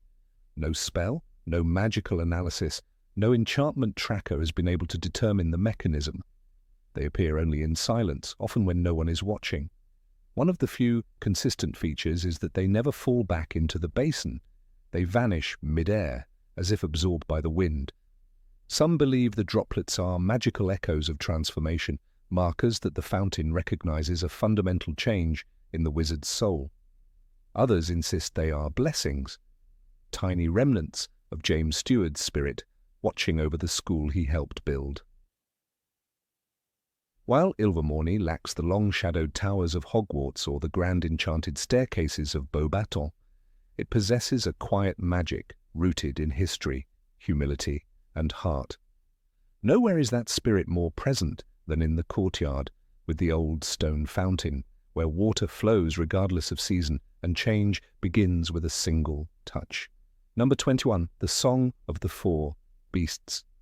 Each year, on the morning of May 19th, the Great Hall of Ilvermorny School of Witchcraft and Wizardry falls into an expectant hush. The high vaulted ceilings, carved with ancient Celtic runes and charmed to reflect the skies above Mount Greylock, shimmer with a quiet light. Students of every year and house sit shoulder to shoulder, robes neatly pressed, wands tucked respectfully away. Then, just as the enchanted hourglass tips to mark noon, the first haunting note of the Song of the Four begins to echo against the enchanted stone walls. A soft tremble of magic, almost like a breeze brushing through the minds and hearts of everyone present, swells across the room. The Song of the Four Beasts is not merely a school anthem. It is a ritual, a living relic, born from the very foundation of Ilvermorny itself. Composed by the founding brothers Chadwick and Webster Boot shortly after the school's creation, the melody carries enchantments weaved into its lyrics. It is said that Isolde Sayre herself, the founder of the school, and a descendant of Salazar Slytherin, wept when she first heard her sons sing it beneath the ancient pine tree that once grew where the Great Hall now stands. While Chadwick's lyrics carry the wisdom of magical theory and ancestral reverence, Webster's melody draws from old Appalachian folk harmonies, raw, wild, and undeniably stirring. Each of the four magical beasts, Thunderbird, Wampus, Horned Serpent, and Pukwudgie, receives its own verse, composed in rhythm with its nature. When the song reaches the part of the Thunderbird, the great carved statue above the north entrance stretches its wings with a deep, echoing creak of magic. A shimmer of lightning arcs from its beak to the sky-painted ceiling, and those attuned to the Thunderbird house say they feel their chests tighten with a thunderous pride. Professor Almira Corvin, who heads Thunderbird House, once confessed in a rare interview that during her final year she couldn't sing her House's verse without tears. It was as if the storm in me was finally seen. When the Wampus verse begins, the air around the east wall seems to hum with a warrior's pulse. The statue, muscular and cat-like, lifts its stone paw and slams it down with a dull, resonating thud that stirs the heartbeat. It is said that those connected to the Wampus house, fierce, loyal, physically powerful, can hear the battle song of their ancestors in that beat. One fifth-year student named Casey Muir, known for their dueling prowess, once described the moment as a surge of blood, a memory of courage I never lived, but somehow remember. Pukwudgi's verse, often the most mischievous, follows, and with it a flicker of mischievous light darts across the hall. The carved Pukwudgi, crouched at the southwest corner near the herbology doors, tilts its stone head and smiles. But the real magic lies in the sudden laughter and lightness that ripples across the students. It is as though a warm, unseen hand tousles your hair and lifts your spirits. The house of healers, loners, and those deeply connected to the forest and spirit, Pukwudgi is the most enigmatic. During the 1927 ceremony, a student named Margaret Glass fainted just as the Pukwudgi's verse was sung, later claiming in her journal that the statue looked directly at me and I understood something about life I can't explain. But it is the horned serpent's verse that brings the room to stillness. The largest and oldest of the four statues, it coils above the dais behind the headmistress's seat. When its part is sung, a deep, vibrating note, not made by human voice or instrument, resounds through the bones of every listener. The eyes of the serpent glow faintly blue and a line of mist slides along the floor. For scholars, thinkers, and dreamers, this verse is a silent invitation to listen, to remember, to connect. It is said that the statue was once charmed to whisper in Parseltongue by Chadwick himself, a gift for his mother. A seventh-year student named Elias Brambleton swore that during his final ceremony he heard a voice say, "Know thy thoughts, and they shall guide you." There are no spellbooks that describe the exact enchantments laced into the Song of the Four Beasts. Its power lies not in technical precision, but in its symbiosis with the school itself. Every magical creature, every whispering pine tree outside, every stone and enchanted archway seems to sing along. It is the collective memory of Ilvermorny passed down through generations, untouched by war or scandal. The fact that the song has remained unchanged, save for the occasional tempo alteration by choirmasters, speaks volumes about its sanctity. What makes the experience even more extraordinary is the effect the song has on students nearing graduation. While first years listen in wide-eyed awe, it is the sixth and seventh years who often sit silent and overwhelmed. Headmistress Catriona Pike once wrote in her memoir, Roots Beneath Greylock, that during her final ceremony as a student, she felt as though the walls of the great hall were breathing with us, remembering every footstep I had taken, every spell I had learned, every sorrow and triumph. It is widely believed that in the last 2 years, a student's magical affinity to their house grows stronger during the song, as though the very beast carved into the wall reaches out and anchors them to the legacy of Ilvermorny. One particularly moving account comes from 1963, when a seventh-year horned serpent student named Calliope Wren stood to sing the final stanza, the unifying verse that blends all four creatures into a harmony of magical purpose. At that moment, the magical field within the hall surged so intensely that the floating candles dipped as though bowing to the power in the room. Calliope later became one of Macusa's most gifted spellwrights, and in a letter preserved in the school's archives, she wrote, "That song chose me. It wasn't just notes and words, it was my home breathing one final spell through me." Beyond its emotional impact, the Song of the Four Beasts has also become the subject of magical academia. Scholars at the Salem Institute of Arcano-Musical Research have debated for decades whether the harmonic structure of the song aligns with the ley lines under Greylock Mountain. Some believe the song itself acts as a yearly magical calibration, strengthening the school's wards and renewing its protective spells. In fact, during the brief period in 1892 when the ceremony was accidentally delayed by 3 days due to a magical storm, reports claimed that the castle's wards flickered and several enchanted doors malfunctioned, a phenomenon that ceased immediately after the song was performed. The enchantments embedded in the lyrics seem to trigger something individual in every student. Some claim they see visions, brief, flickering images of ancestors, lost family members, or future possibilities. Others say the song brings deep clarity, guiding them in difficult decisions. A diary entry from a Wampa student in 1904 reads, "When the drumbeat began, I knew I was meant to protect others, not by wand, by sacrifice." That student, Jerome Thatch, later became a magical firefighter and gave his life during the Great Chicago Inferno of 1911, saving 11 children. The lyrics themselves are simple, but soaked in layered meanings. The verse for Thunderbird speaks of wind that remembers the names of the brave. Wampus's line speaks of the roar that guards the heart. Pukwudgi's stanza mentions the hands that heal in shadowed groves. Horned serpents ends with the mind that swims the silent stars. Each year, a new choirmaster may shift the tempo, but the phrasing never changes. It is almost as if the song resists alteration, anchored to some unspoken truth. No one is allowed to record the performance magically, not even for archival purposes. The enchantments react violently to observation spells, distorting recordings or causing them to vanish entirely. Headmaster Emery Wallace once said, "It's not meant to be captured, it's meant to be lived. To attempt otherwise is like trying to trap a rainbow in a bottle." Students are encouraged instead to reflect, to remember, and to write about the experience in their journals.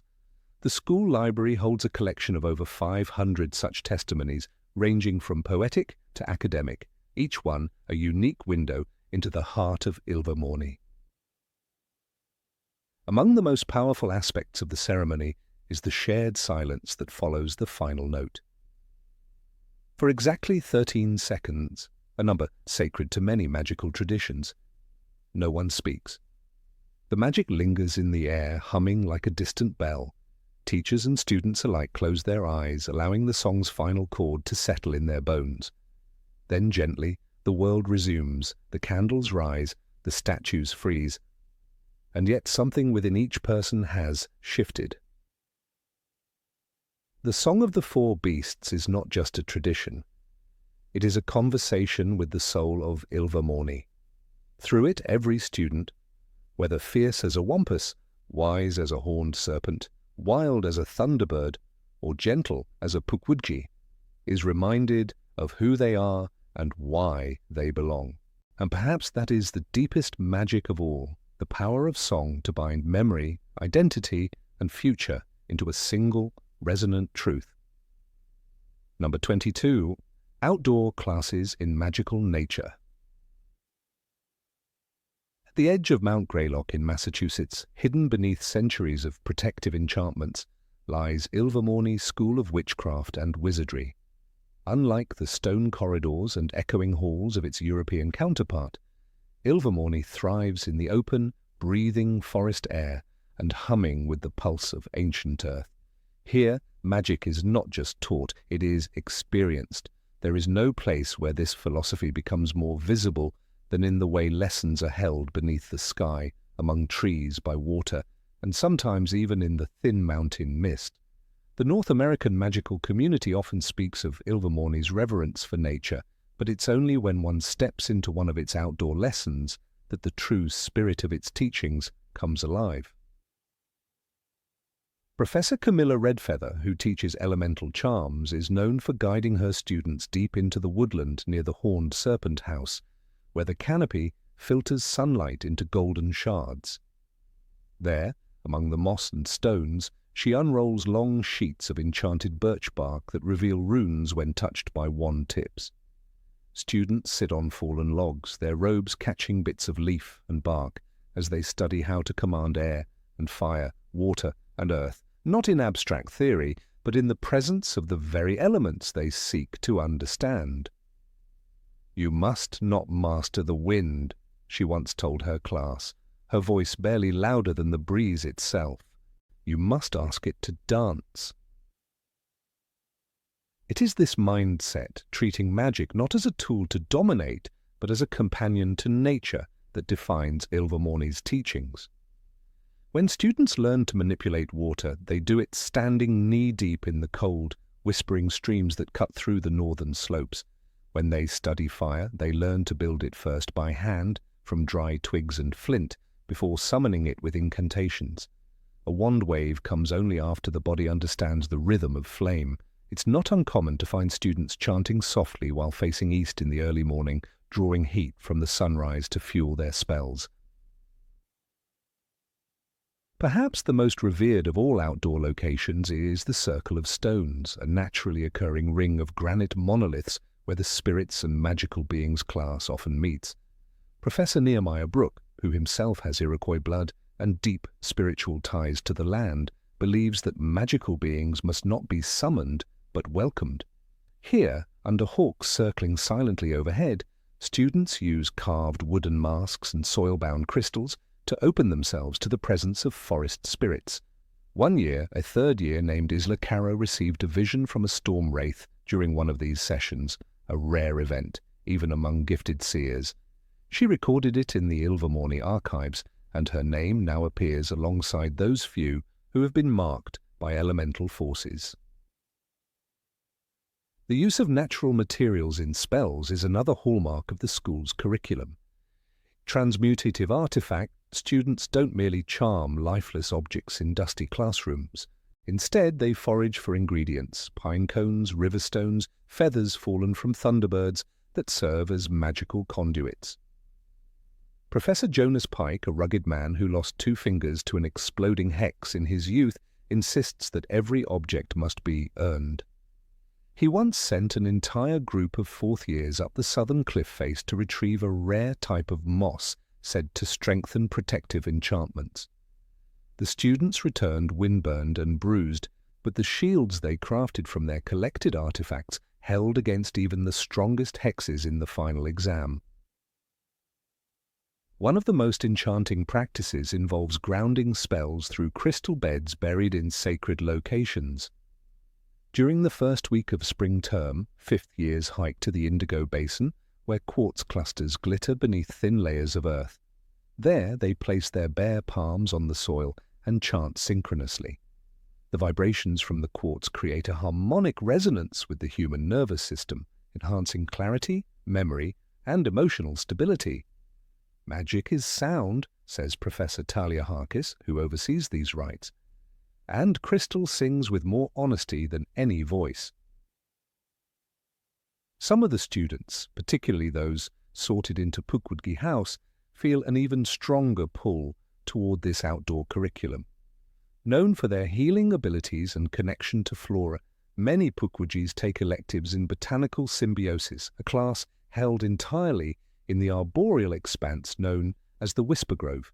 There, vines climb with purposeful slowness around the ankles of participants, and blooms open in rhythm with spoken spells. A 7th year named Marcus Flintmore once cultivated a rose whose petals carried a memory of a lost sibling. Each time it bloomed, he saw her face.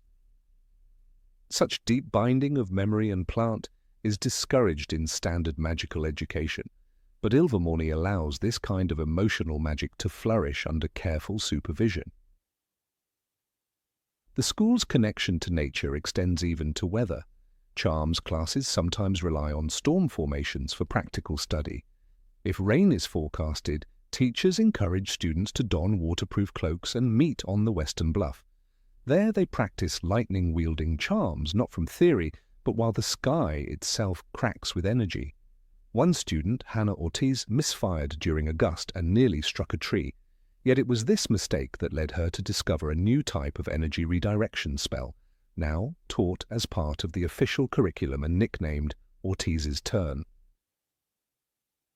Even magical creatures participate in Ilvermorny's teachings. Hippogriffs roam freely near the northern glade, where Beastlaw students observe them without cages or barriers. The principle is simple.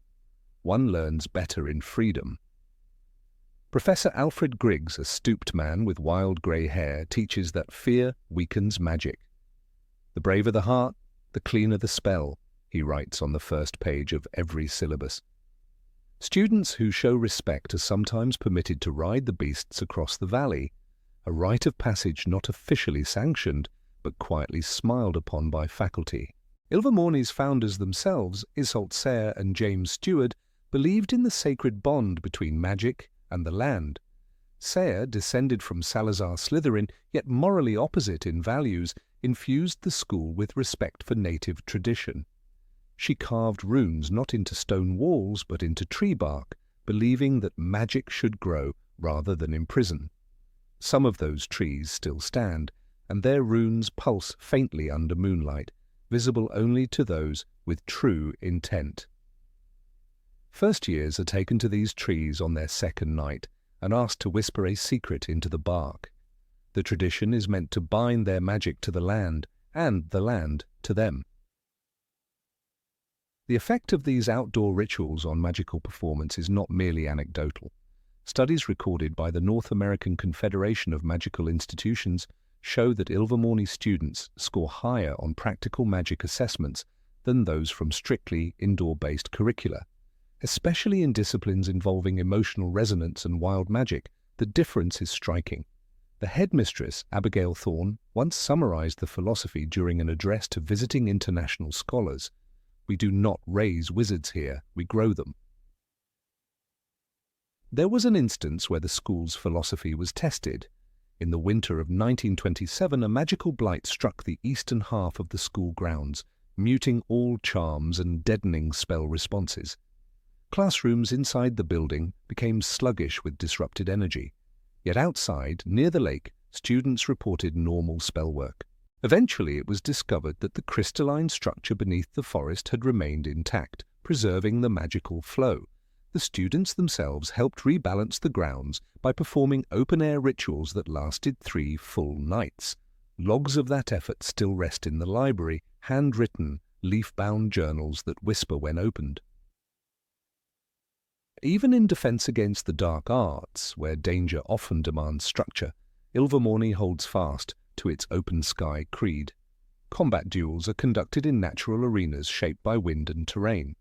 An 8th-year elective known as Warding with the Wild requires students to craft protective circles, not from chalk and salt, but from ice, bark, bloodroot, and foxglove. They chant invocations not from textbooks but from oral tradition, passed down from Appalachian hexbreakers and Ojibwe dreamwalkers. What emerges from these lessons is not just magical competence, but magical instinct. The connection between Ilvermorny and its natural environment is symbiotic. When the sun sets and the last class ends, the forest absorbs the residual magic like an old friend. Trees glow faintly. Wind hums with recent incantations. The ground, enriched by spell energy, becomes more fertile, leading to flora that grows larger and stronger than anywhere else in the region. Some professors even believe that the school itself is alive, responding to the mood of its students. On days of grief, mists roll in. On days of celebration, wildflowers bloom at impossible speed. Those who graduate from Ilvermorny often speak of how the school never truly leaves them. They find themselves murmuring incantations to rivers, tracing sigils in sand, speaking kindly to trees. It is not superstition, it is memory, a memory of fire on open ground, voices in wind, and the belief that magic is not simply power but partnership. That, above all, is what Ilvermorny teaches, and no stone wall could ever contain it. Number 23, the Room of Confessions. Every student at Ilvermorny School of Witchcraft and Wizardry has heard the whisper, though few speak of it openly. The confession room is not mentioned in official pamphlets or student handbooks, and no teacher has ever acknowledged its existence. Yet it is real, undeniably so, and those who find it do not come upon it by accident. It appears only when the soul calls for it. No summoning spell can conjure its door, and no map can mark its location. It simply is when it needs to be. Students speak of it in hushed tones in the corners of common rooms, passing along the memory of its presence as one might pass a secret charm. Gently, carefully, as if too much scrutiny might cause it to vanish forever. When the confession room appears, it is always different and yet somehow the same. One student described it as a small chamber with velvet drapes and a floor of soft moss, while another saw it as a library filled with flickering candles and books that whispered when opened. But every account agrees on two things: the soft, omnipresent light that warms the skin like moonlight through stained glass, and the mirror that does not show your face but rather your heart. No one knows who created the room or when. Some believe it is a remnant of Isolde Sayre's original enchantments, a manifestation of the founder's deep empathy and Irish mysticism. Others whisper of older magic, older than the school, older perhaps than North America itself, ancient, sentient, and waiting. The mirror in the confession room is its heart. There are no frames or carvings around it, just a tall sheet of crystal that seems suspended in air. When one stands before it, one does not see their reflection in the usual sense.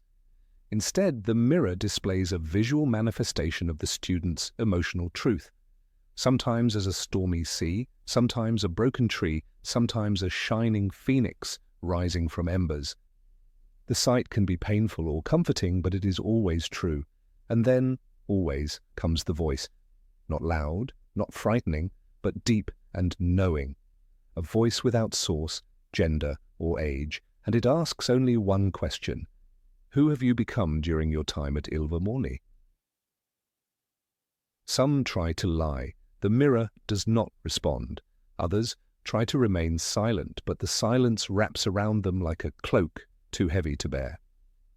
Only when they speak, truly speak, from the innermost corners of their spirit, does the room seem to breathe with them. Many students leave the confession room with red-rimmed eyes and trembling hands. Others smile faintly, a burden released. A few walk out changed in ways no transfiguration could mimic. There are tales of bullies who became protectors, of outcasts who stepped into their power, of frightened first years who found a voice they never knew they had. One of the most well-known stories about the confession room involves a girl named Maribel Kent, a Wampus House student from Baton Rouge. Bright, driven, and fiercely competitive, Maribel had been on track to become head girl by her 5th year.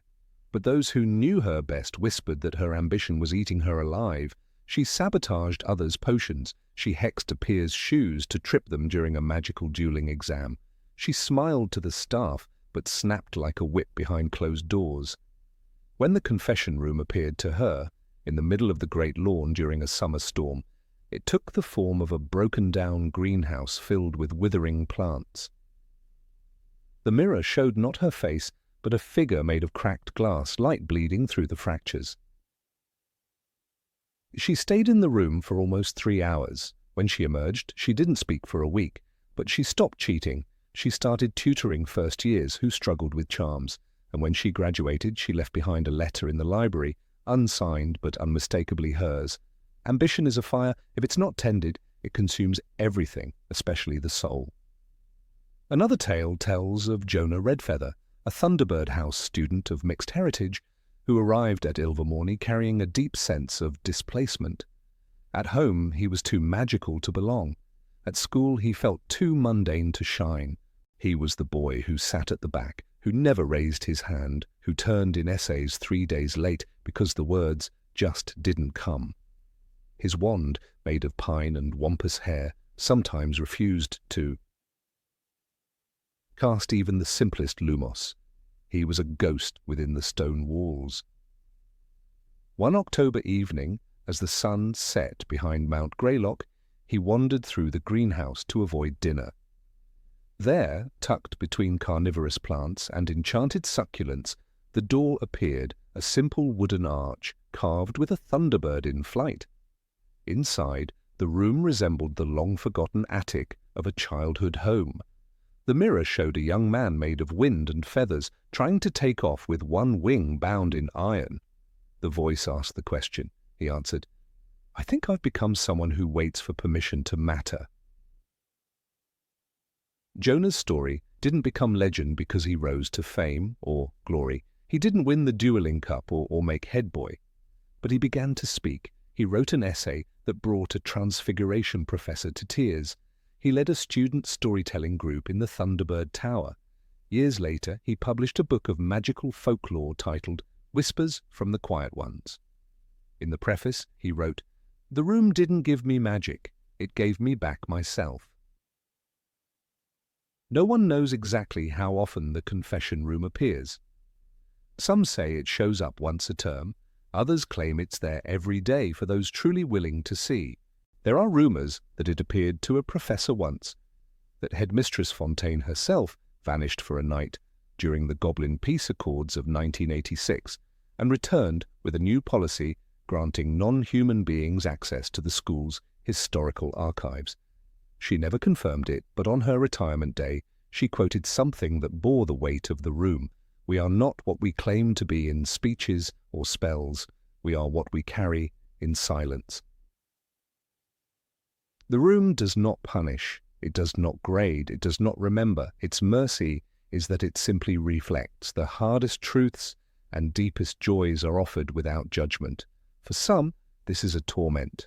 For others, salvation.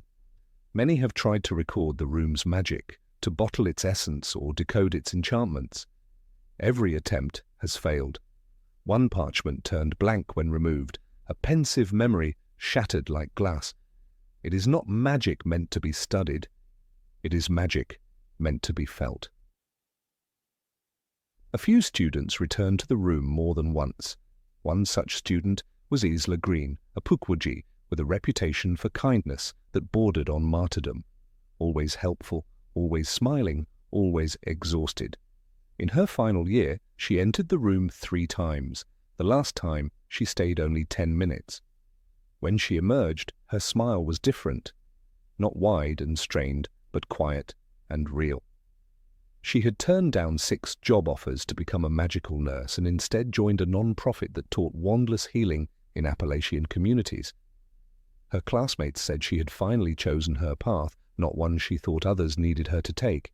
The room in many ways defines Ilvermorny more than its houses or its grand marble staircases. It is not tradition, it is not curriculum, it is soul work, the kind of magic that does not sparkle, but roots deep and unseen.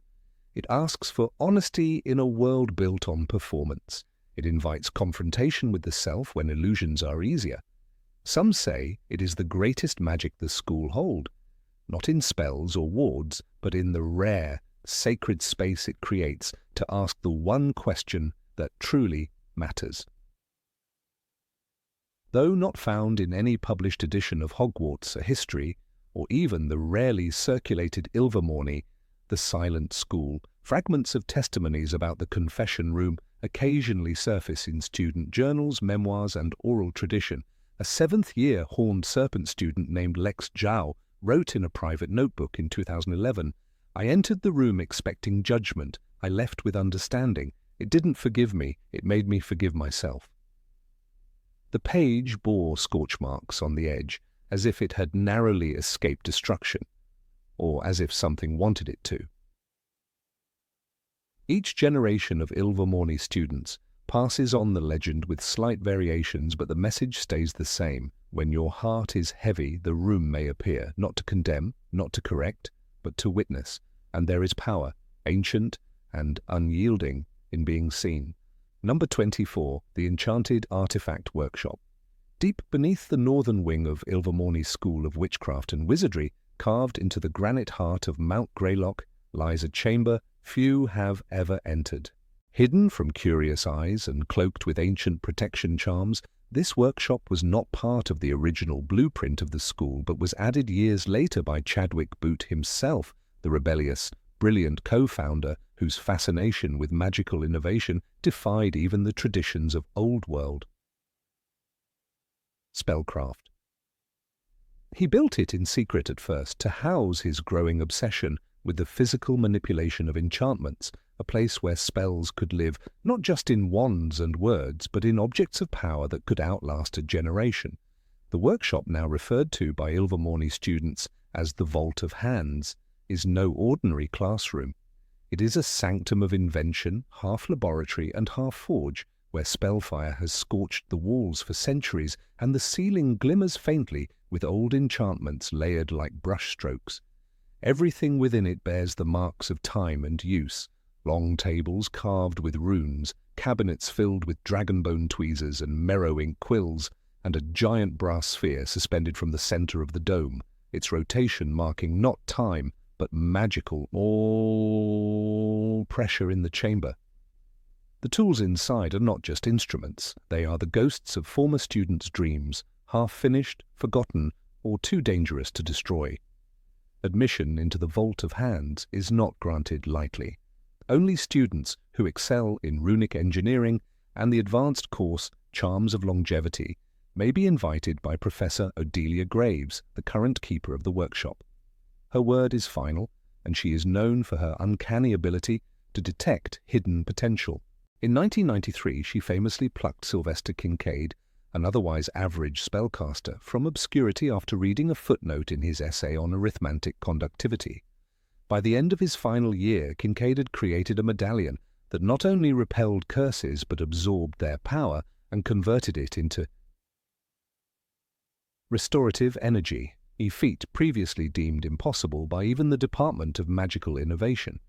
The medallion, known now as the Kincaid Loop, is one of many legendary objects to have emerged from this quiet underground haven. Its twin resides in the Magical Congress's Hall of Relics in Washington, displayed under spinning wards, while the original was gifted to the Healer Corps during the werewolf insurgency of 2001. Such creations have elevated the Vault's reputation to something mythical. Among American wizard kind, to have forged an object within those walls is to claim a legacy equal to that of a master wandmaker or spellwright. It all began with a brooch. The item still rests at the heart of the chamber on a marble plinth beneath a protective dome of warded glass. Crafted by Chadwick himself at the age of 22, the brooch is shaped like a Gordian knot and formed of starlight silver, a rare alloy that only bonds in lunar conditions. While its magical purpose remains partially unknown, its significance is not. Legend holds that Chadwick believed complexity could house resilience. He was fascinated by the idea that magic could be layered like thread, so that breaking it would require unraveling its meaning, not merely its enchantment. "What is tangled cannot be easily severed," he wrote in his personal journal, now housed in Ilvermorny's North Tower archive. "Let it bind us not in form, but in purpose." The Gordian brooch was never intended to be worn. It was, rather, a philosophical experiment, a symbol that magic need not be singular nor fleeting. It became the ideological heart of the Vault of Hands, and its preservation has become a quiet tradition. Each year, the new initiates are allowed to approach the dome and study the brooch's matrix, attempting to replicate its structural logic through miniature models or mirrored enchantments. Few succeed in even understanding it, but the process teaches them reverence, and more importantly, humility. The most notable graduate of the Vault in recent memory is Celeste Fairborn, who left Ilvermorny in 1988 with a portfolio of enchanted artifacts that would rival any European master. Her creation, the Whispering Braces, allowed long-range communication across magical barriers without the use of Patronuses or owls. Fairborn later joined the Department of Magical Reconnaissance and was credited with saving an entire magical enclave during the secrecy breach of Sacramento in 1995. Her braces, though classified, are rumoured to still be in use by select operatives. Her time in the Vault was marked by invention and risk. One of her earliest prototypes, a shielded ink capsule designed to release truth serum when exposed to lies, exploded during calibration, singeing her eyebrows and infusing her with a month-long side effect that caused her to hiccup the last words spoken to her. Instead of abandoning the project, she refined the capsule's casing and recalibrated the serum's emission spell, creating what is now used in courtroom pens to detect perjury. The workshop holds the broken casing still, mounted on the wall as a reminder of persistence and the price of ambition. Not all experiments end in success nor safety. In 2007, a student named Bruno Wickfield attempted to create a cloak that would redirect spells by phase-shifting the wearer slightly out of magical alignment. His calculations were precise, but the artifact destabilized during its first test, leaving Bruno partially insubstantial for 4 days. It took a specialized team from the Magical Stabilization Bureau to reintegrate his presence into the physical realm. Bruno later became an expert in metaphysical materialism and authored Between Breath and Matter, a foundational text in the theory of magical displacement. Despite its risks, the vault inspires unparalleled devotion among those allowed within. The workshop doesn't just produce artifacts, it cultivates identities. Students are not merely taught to enchant, they are taught to question enchantment itself. Why does a charm fade over time? Can a jinx be transformed into a blessing through intent and form? Is a memory stored in silver less volatile than one stored in glass? These are not questions of mechanics, but of philosophy, and it is this mindset that separates a wand waver from an artificer. The room itself responds to the energy of its occupants. Wards intensify or relax based on the clarity of purpose within the room.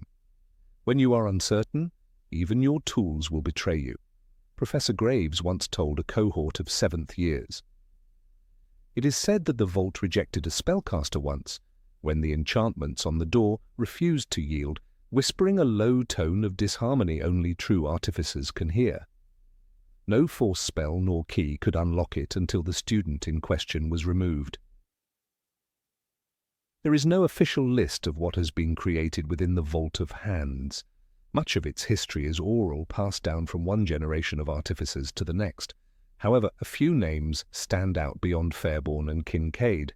Leonard Mays, who developed the first temperamental ink that resisted forgery, Jada Blackgrove, who made spectral compass rings for use in magical storms, and recently Rafi Qureshi, whose mirror-locked chessboard was the subject of heated debates in both magical ethics and international wizarding law, after it predicted a minor curse outbreak in Nebraska 2 weeks before it occurred.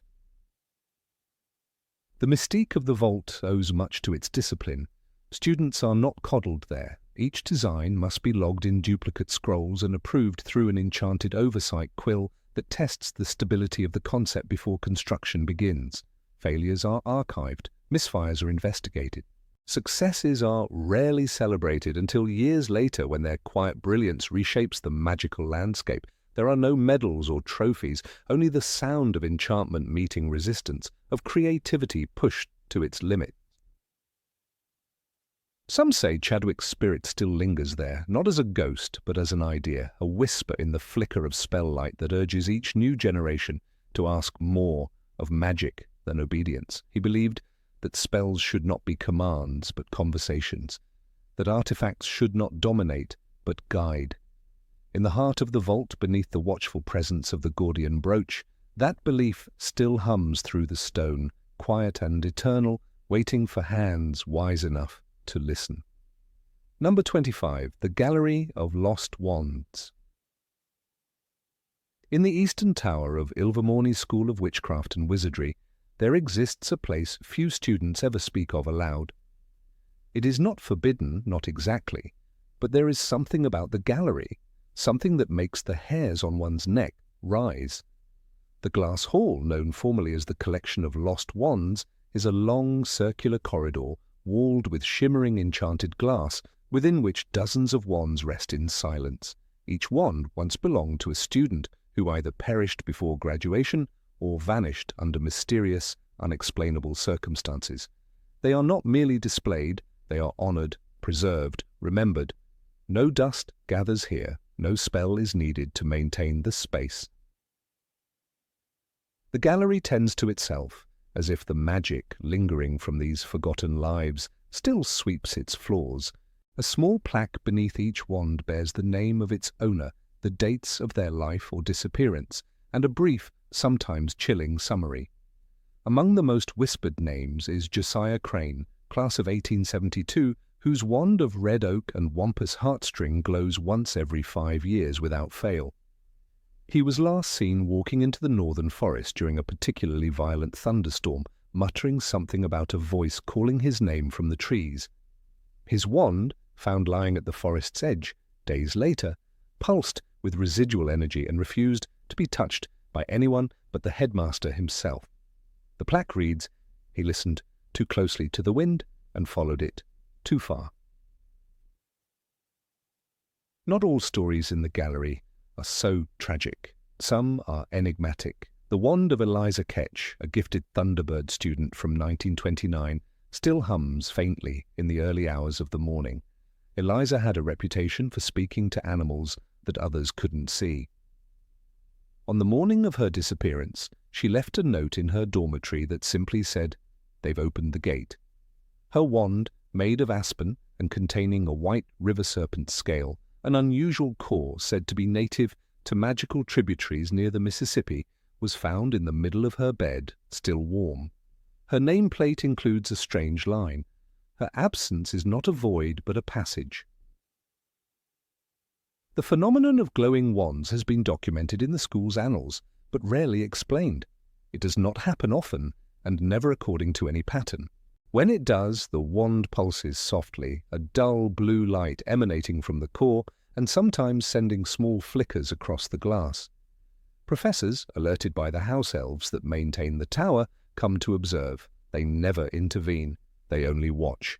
Headmistress Agatha Thorne once wrote in her private journal, "The wands call not to be used but to be understood. They speak to the lineage of magic more ancient than even our walls." No wand in the collection may be taken, touched, or replicated. This law is not written in the school rulebook, but it is known. One former student, Timothy Blishwick, attempted to draw the wand of his great-aunt from its resting place in 1971. The moment his hand grazed the glass, he was flung across the room by an unseen force. His own wand splintered in his pocket. He survived, but never spoke again of what he saw during those few unconscious minutes. His classmates say he woke up whispering, "She's still in there?" Many believe the gallery itself is an extension of Ilvermorny's enchantments, an intelligent archive of spiritual connection. The American magical community has long debated whether wands contain fragments of the soul. In Ilvermorny, the theory is not a question of philosophy, but one of caution. The glowing of a wand is interpreted by some as a sign that a new student shares a magical resonance with the departed. Others believe it to be a warning that a fate may be repeating itself. In 1998, when a wand once belonging to Benedict Hale began to glow as first-year student Samuel Dane entered the hall, the professors took notice. Hale had vanished in 1914 while working on experimental transfigurations involving shadows. Samuel, unknowing of the wand's history, showed an innate skill in the same field. Within a year, he too began speaking of movements in dark corners, of things shifting just beyond the eye. Concerned, his teachers withdrew him from advanced transfiguration classes. The wand of Benedict Hale dimmed and has not glowed since. Samuel Dane now works as a librarian at the Salem Institute, rarely speaking of his time at Ilvermorny, but admitting once in an interview, "The past isn't gone. It watches us, waiting to return through anyone who forgets how thin the veil really is." The wand of Cecily Frost, on the other hand, glows not with sadness, but serenity. Made of sugar maple and containing the hair of a crystalline jackalope, an exceedingly rare core, Cecily's wand was thought lost during a duel in 1804. A year later, it appeared in the gallery without explanation, sealed behind glass. No one had placed it there. Her nameplate was already engraved. The story goes that she died protecting another student from a magical creature unleashed from the Forbidden Wing, though no official records mention the event. Her wand glows whenever a student performs a selfless act without being asked.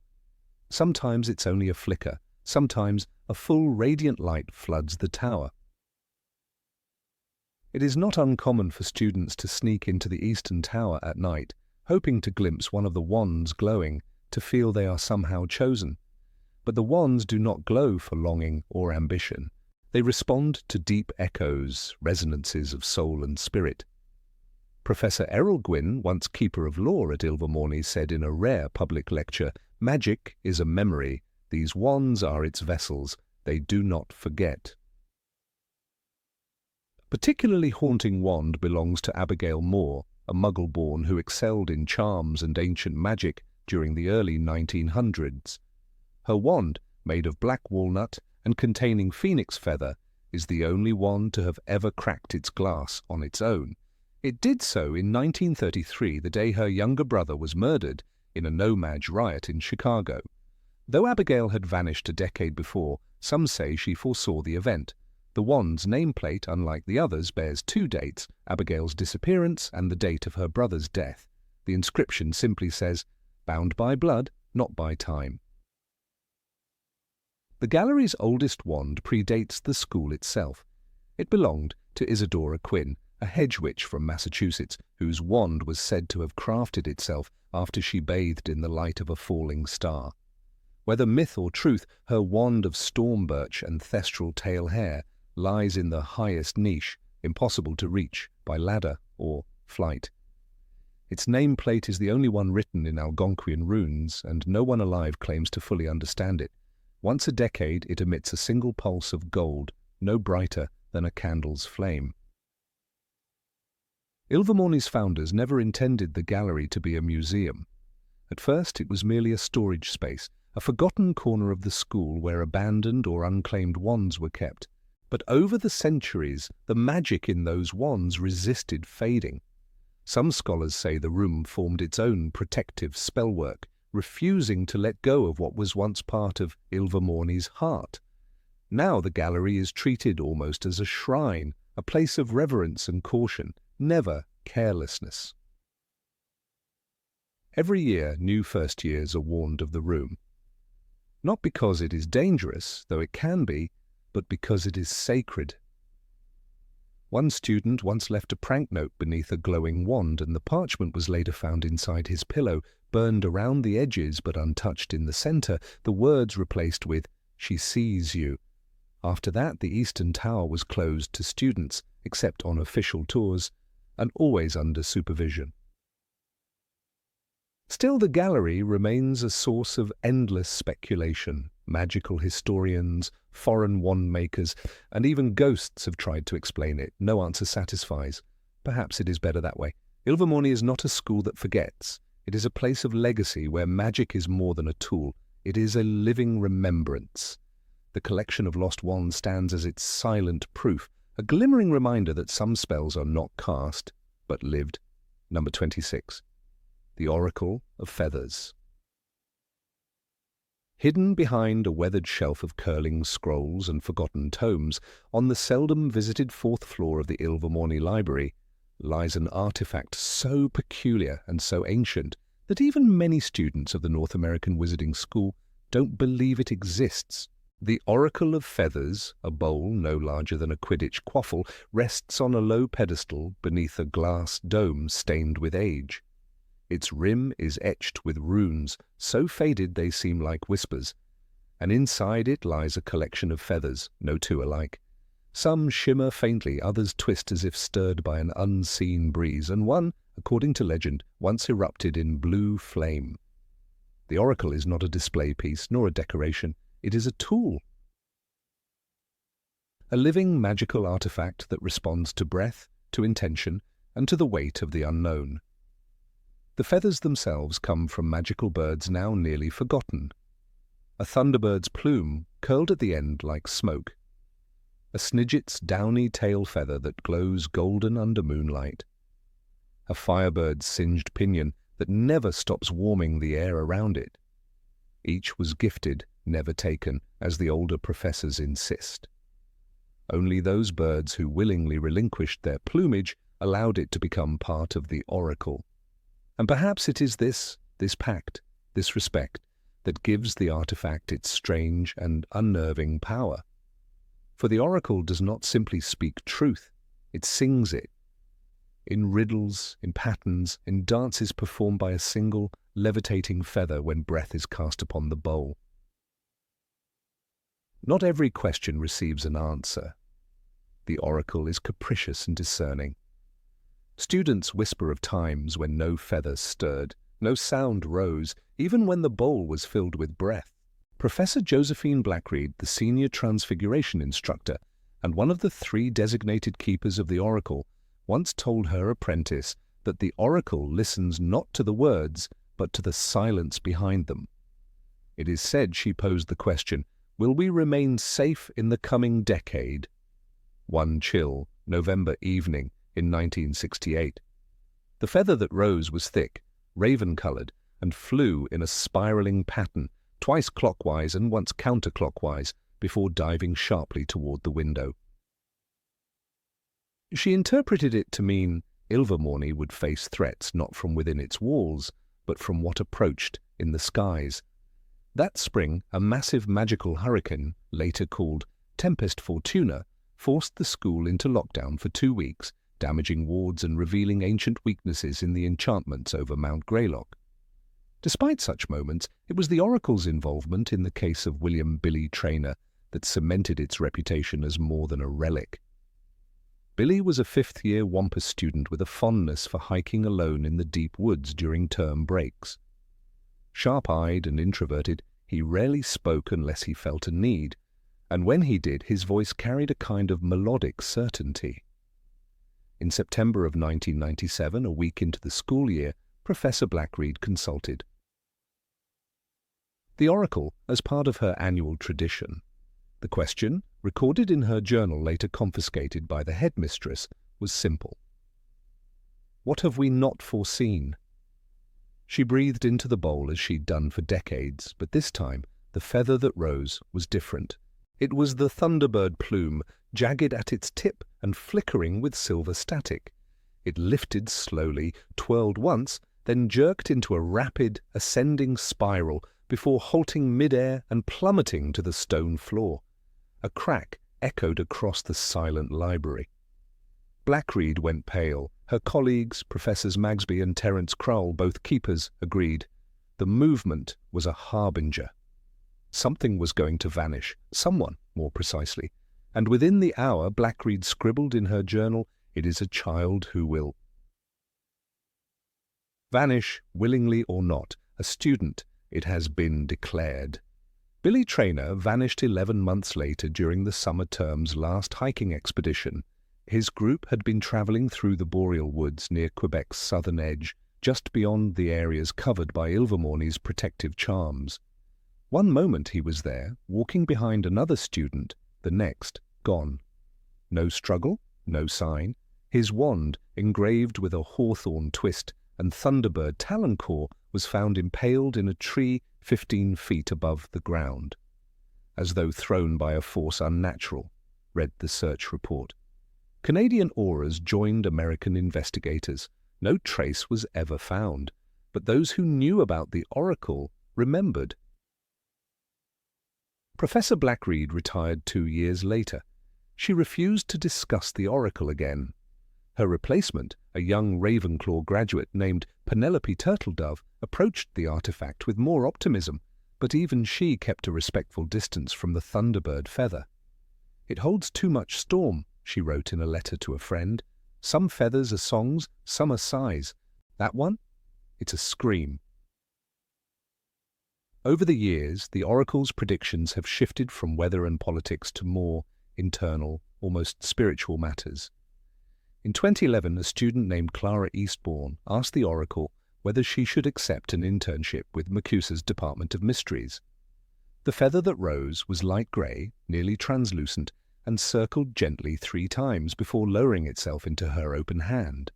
That was interpreted as a yes, carefully considered, quietly accepted. Clara went on to become one of the department's youngest unspeakables. but she never spoke of what she did there, not even in retirement. The runes on the bowl have been studied, copied, and examined by generations of magical linguists. Most agree they resemble pre-Celtic Ogham, but with odd curves and flicks not found in any known system. One rune in particular appears to pulse under candlelight, a tiny shape resembling both a feather and a flame. Some believe this is the symbol of volare veritas, to let truth fly. But others argue it is a warning. Truths, once airborne, can never be caught again. The bowl itself has never been moved, not since the 18th century when Ilvermorny's founder, Isolde Sayer, reportedly ordered it installed in the quietest part of the library. Some suggest she didn't create it, but rather discovered it during her travels among magical tribes of the northeast. One surviving parchment fragment in her own hand references a vessel gifted by a bird who walks between realms. Scholars debate whether this refers to the thunderbird, a phoenix, or something entirely unknown. The feather that glows red at night has never been identified. For those who work with the oracle, interpretation is everything. The feather's flight, its tilt, its dance, its stillness must be read like poetry. One former keeper, Professor Elwyn Harrow, once wrote, "To understand the oracle is to surrender your desire for certainty." He was dismissed after misinterpreting a feather's erratic jerking motion as a sign of incoming rain. A week later, a duel broke out between two professors over a contested teaching appointment, sending one to St. Brigid's Hospital for magical injuries. The students of Ilvermorny continue to whisper about the oracle. Some sneak into the library and blow on the bowl for fun. It rarely reacts. But on rare occasions, a single feather will twitch, and those who see it are said to carry that image in dreams for weeks. One horned serpent girl claimed the feather that moved in her presence appeared again in her divination exam, a test she passed despite never studying the material. To this day, the thunderbird plume has not flown again. It remains still, heavy with silence, as though resting between moments. Professors refuse to say whether they believe it will rise again. But the oracle remains, nestled in its corner of Ilvermorny, gathering dust and breath and questions never voiced aloud. The magic, it seems, is patient, and the feathers, though quiet, are always listening. Number 27. The Legend of the Forgotten Fifth House. They say Ilvermorny, the proud North American school of witchcraft and wizardry, was built on unity, on the coming together of traditions from the old world and the spirits of the new.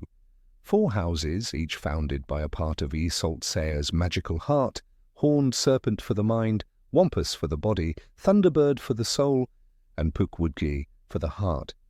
This is the tale we all know. But beneath this accepted truth, buried like moss beneath New England stone, lingers a half-forgotten legend. A whisper passed between walls and hidden in the margins of ancient sketches. A tale of a fifth house, one never realized but perhaps never truly gone. According to the earliest accounts, the blueprints of Ilvermorny's foundation once held room for a 5th cornerstone. In the middle of the structure, a space without symbol, yet full of light, had been etched by Isolde herself. The other founders didn't understand it, and some say they feared it. It was meant to represent not a creature of magic or spirit, but something far more elusive, the human soul. Not in its wildness or cunning, but in its seeking, its endless hunger for meaning, truth, and redemption. A strange concept in a world that so often names magic through its beasts. But Isolde Sayer had lived through pain and exile. She knew magic did not always roar or fly. Sometimes it wept. Old journals kept in the Ilvermorny archives, rarely shown to students, include a fragment of a parchment written in Isolde's own flowing hand. I dreamt of a form made not of bone or horn, but of light, Not a beast of the forest, but a flame of the soul. It would guide those who walk between paths who belong not in one corner, but all. The parchment ends abruptly, the ink smudged by water, or, as some romantics believe, tears. Some say it was Pukwudgie William who convinced her to abandon this vision. As the most cynical of the founders, he was fiercely protective of Isolt's safety and saw danger in anything too abstract. A fifth house would only confuse students, he argued. It could never be properly represented by a beast. How would it even sort? Ilvermorny sorting has always been an echo of choice and destiny. The enchanted carvings respond to the presence of students in the Great Hall.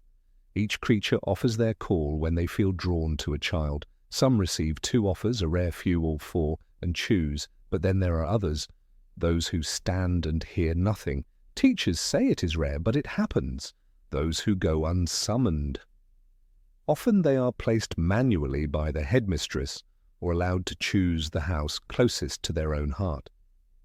But there have been stories that say those children glow faintly in candlelight, that they see things others don't, that they speak truths no one taught them.